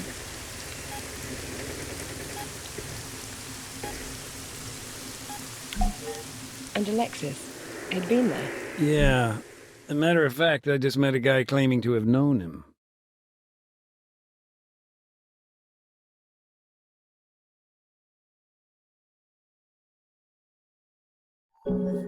So, this firefight, it was... Just let me check the calendar. 8 days ago? Yeah. Day of the NATO invasion.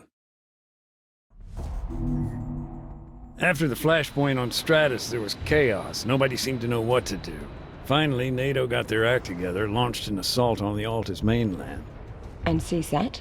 Caught off guard by the whole thing.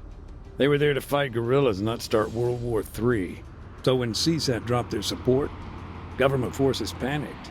They were on the back foot, needed to regroup. Major Gavras was put in charge, but it was a tall order. Gavras tried to fortify their position in the northwest, but it was a risk, and he ended up cut off. The guerrillas, they didn't hesitate, stormed its position, sent the survivors running. Okay, and if you don't mind me asking, how did you come to hear this?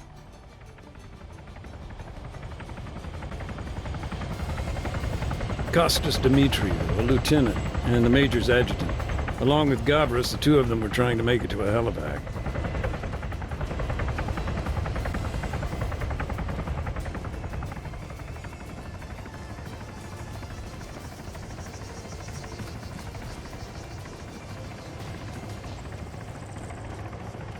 Move 200 meters, front.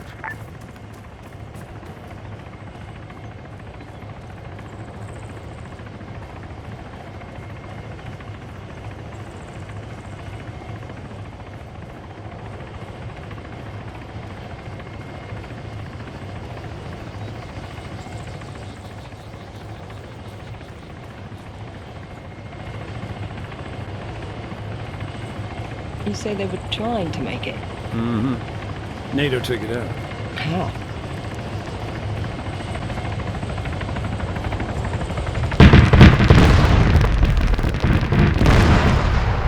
Fast mover, 700 meters. Tank west. buster. At that point, they had air supremacy. Caught it on the hop. Did they have another plan? Not exactly, but they decided to make a stand at the church.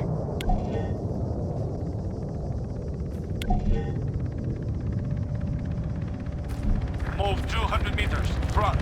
Helicopter, 200 meters, And the right. Major, what sort of a man was he? Was he respected? Yeah, I mean, his reputation wasn't bloodied in the Civil War. Gavras was his own man, knew when to follow orders and when to adapt them. Not the type to violate LOAC, then. Well, that's a gray area.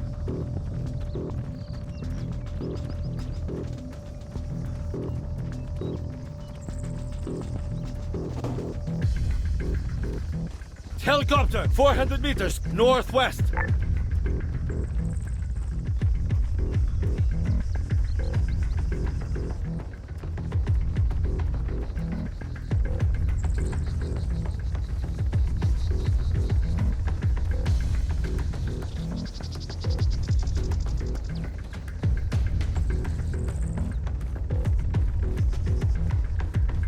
In the course of the firefight, the Major used a mine dispenser. You can think of it like a portable minefield.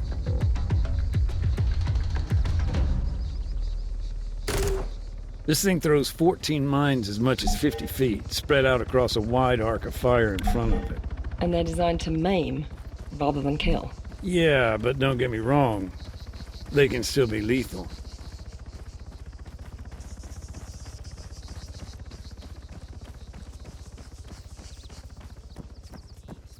The Major ordered Custis to place mines too.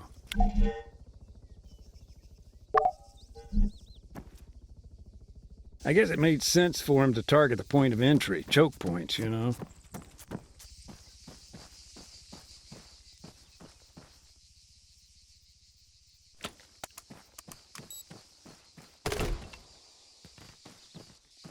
Car, half a click, northeast. Found an explosive. Contact, half a click, northeast. They scattered the mines and sat tight, waiting for the enemy. Facing those kind of odds, it was the only thing they could do.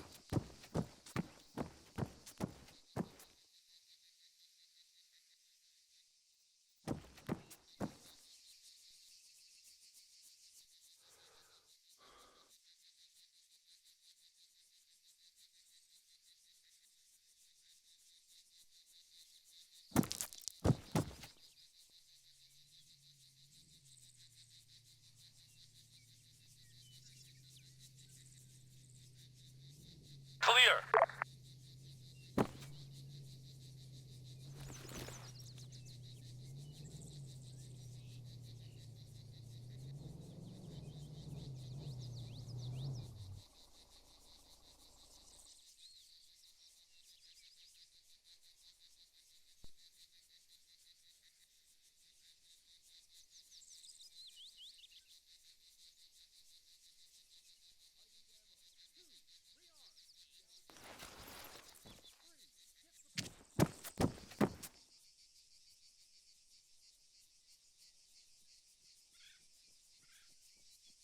Enemy! Dimitiero! Engage that man! Contact man! 75 meters! Just up ahead! I see an explosive! Contact man!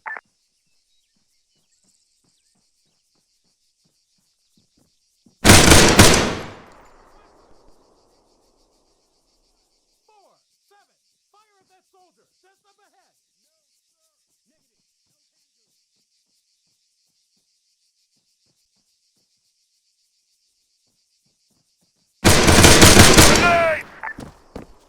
Dimitiero! Engage that man! Left! Major Gavras fell in the fighting that followed.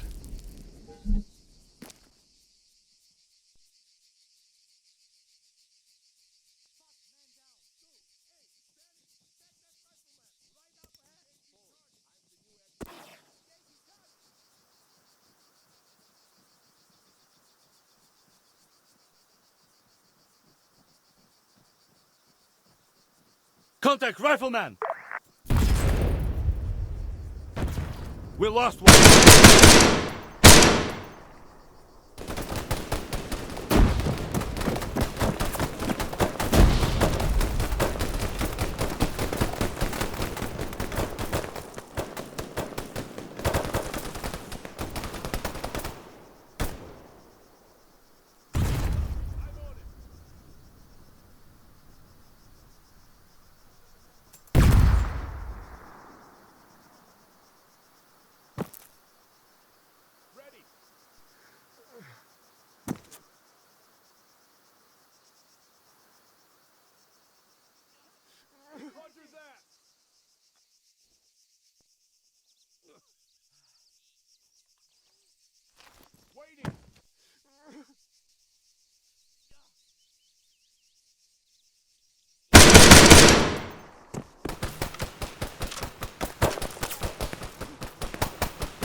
Man's inhumanity. It's really...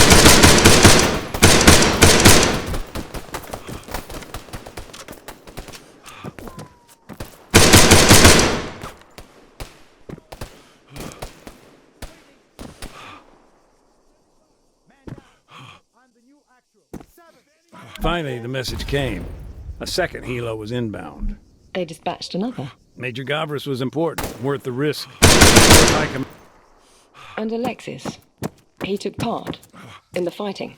Yep, he'd been in the thick of it.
Think the Major's death had any impact on the war? It's hard to tell. A lot of experienced officers died that day. Had he lived, he may have filled the gap.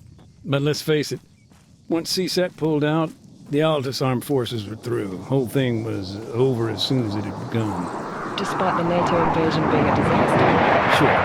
That only held it back for so long. In the end, 3 days of fighting, that's all it took. But the human cost, the lasting damage, well, that's another thing altogether.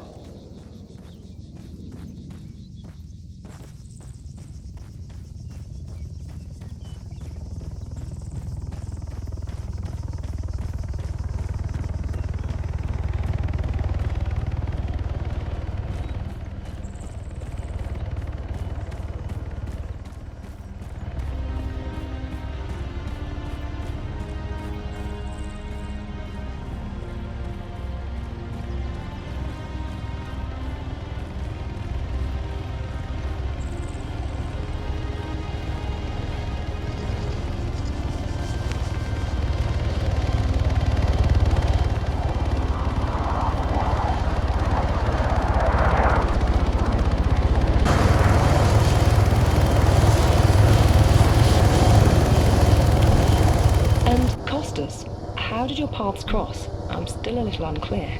Oh, Lieutenant Dimitriou. He came to IDAP, to our camp. The AAF provided us with information on the mines. Guy was a wreck, but his training had kicked in. He documented the minefields, well, as best he could. But for Marcos, it was already too late. He'd already found one, poor bastard. And the wounded? Did Costas have anything to say about them? Off the record. Pens leaving paper. His name's come up in connection to a war crime. There's allegations he carried out a summary execution. Okay. You've mentioned Alexis was with the guerrillas. Do you know what became of him? He was killed. Shot, I think. It's sad, honestly. Both their lives, they ended here. Just a few feet apart. Next to the church where they were probably baptized.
Honestly, Nathan, all this information, it's a godsend. You've given me loads to work with here. It's nothing, really. Now, there's just one last question I'd like to ask you. It's subjective, so take your time. Sure. Fire away. In your opinion, who's most to blame for all the suffering in Oria Castro? NATO? The guerrillas? CSAT? The Altis Armed Forces? Or, I don't know, something else?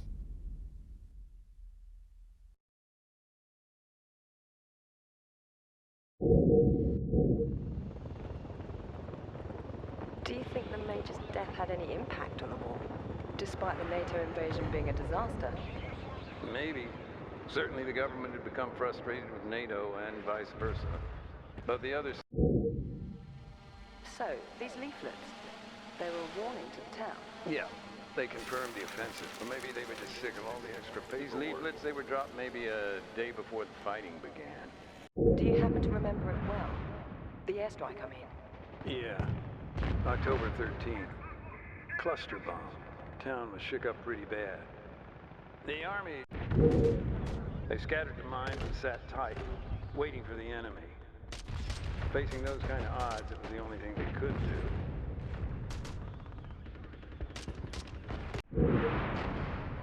You've seen things from both sides. I mean, now as an NGO, too. I've seen a few things. You've seen things from both sides. I mean, now as an NGO, too. I'd have to say... You know, I'm not sure. I mean, I don't think it's quite so black and white. It's more black and gray. Hell, gray and gray, you know? No one side can be held accountable for the bloodshed here. No one action got us where we are now. I don't know. What can we do? Just double down on our efforts. Heal the wounds. And the folks here in Orio Castro, they're the ones that have suffered. This is the reality. This is war.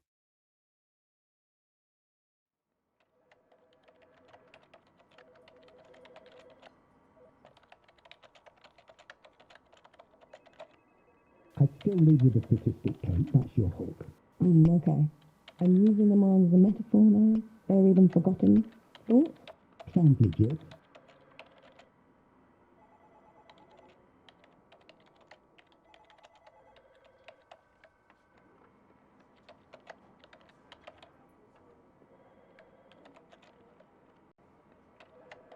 I cut that sentence on the scars, though.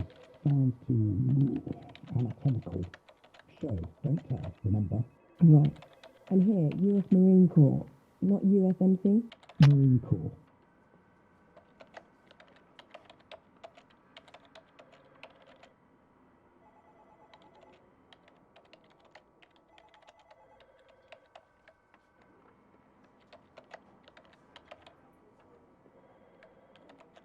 And our angle? Last paragraph. I moved it down a bit. Figured you'd want to conclude on that.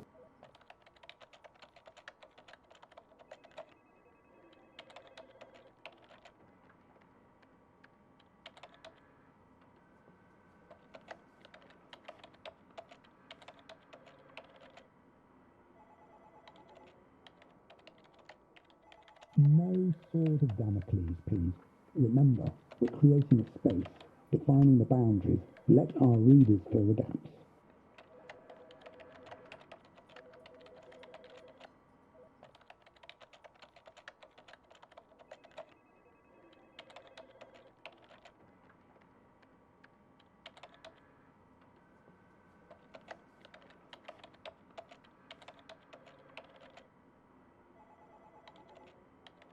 Perfect.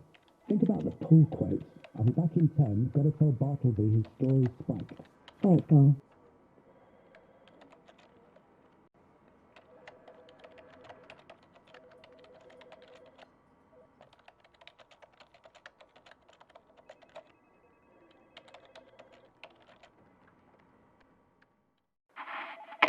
Hey, Nathan.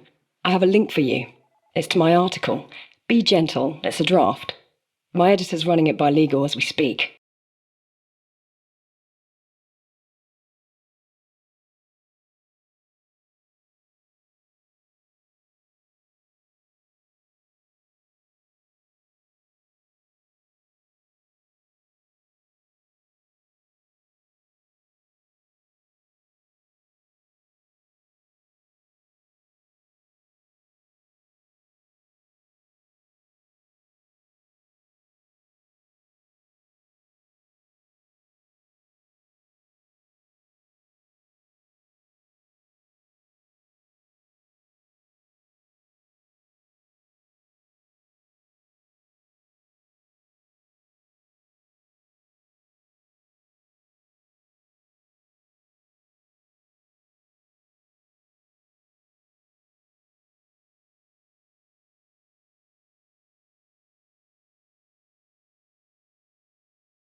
Oh, right, yeah, the mines. I've still got work to do here. Of course. Okay, well, thanks again for everything. Should I let you get on, or...? I don't mind talking. Maybe I can tell you a bit more about the town.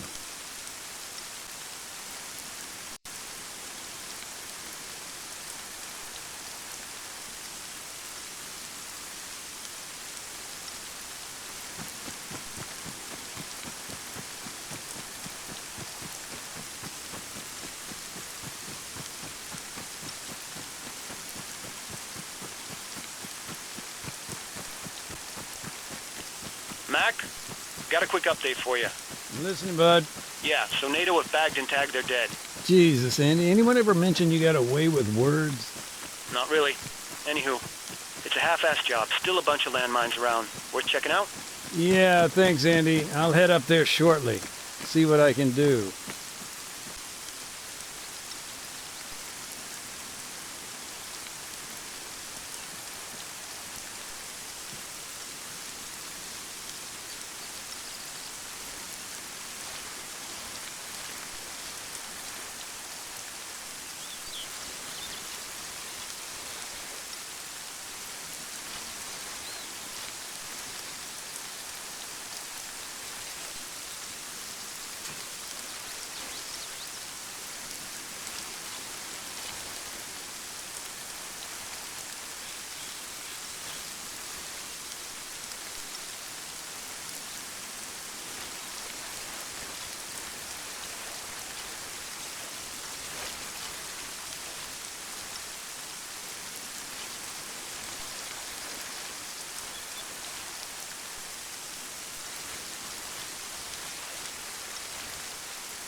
I don't know if it's helpful, but, I remember hearing about a bunch of NATO guys that wound up working with the guerrillas.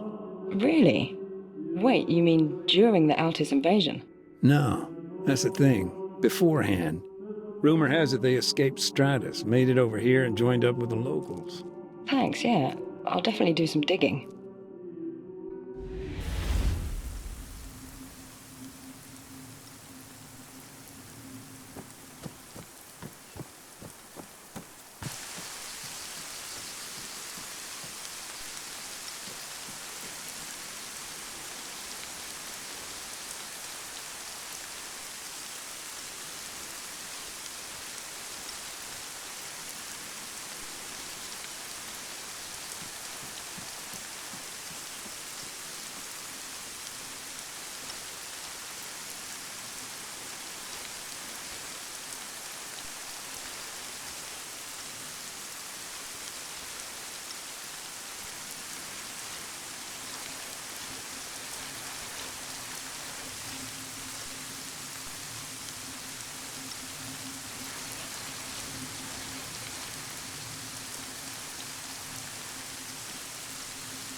God damn it, Marcos.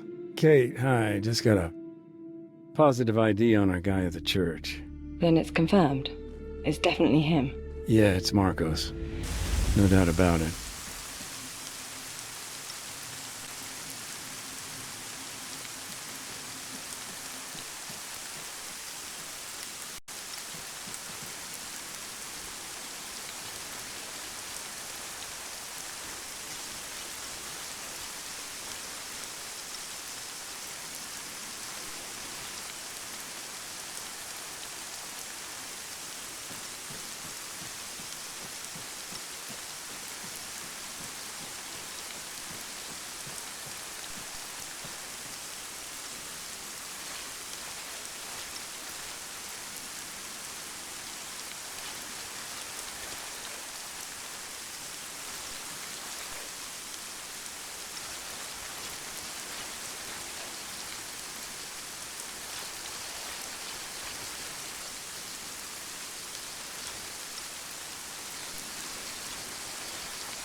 Andy, you there?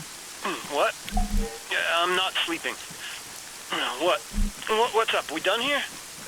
Yeah, I'll meet you by the van in 5. All right, Mac. I'll get us packed up.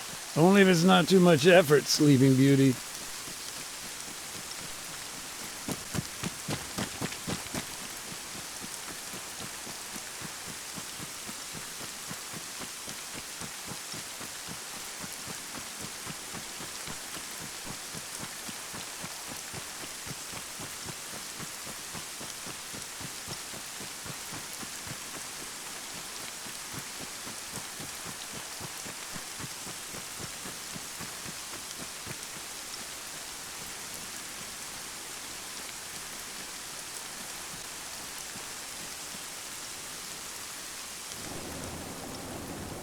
Hey, it's me. Hello. Did I hear correctly? You're on the move? Yeah, next job. Some truck hit an AT mine yesterday. Little ways out from here, I said we'd check up on it. Okay. I'll not keep you. Thanks again. And good luck out there, Nathan. Take care. Yeah, you too. Bye, Kate.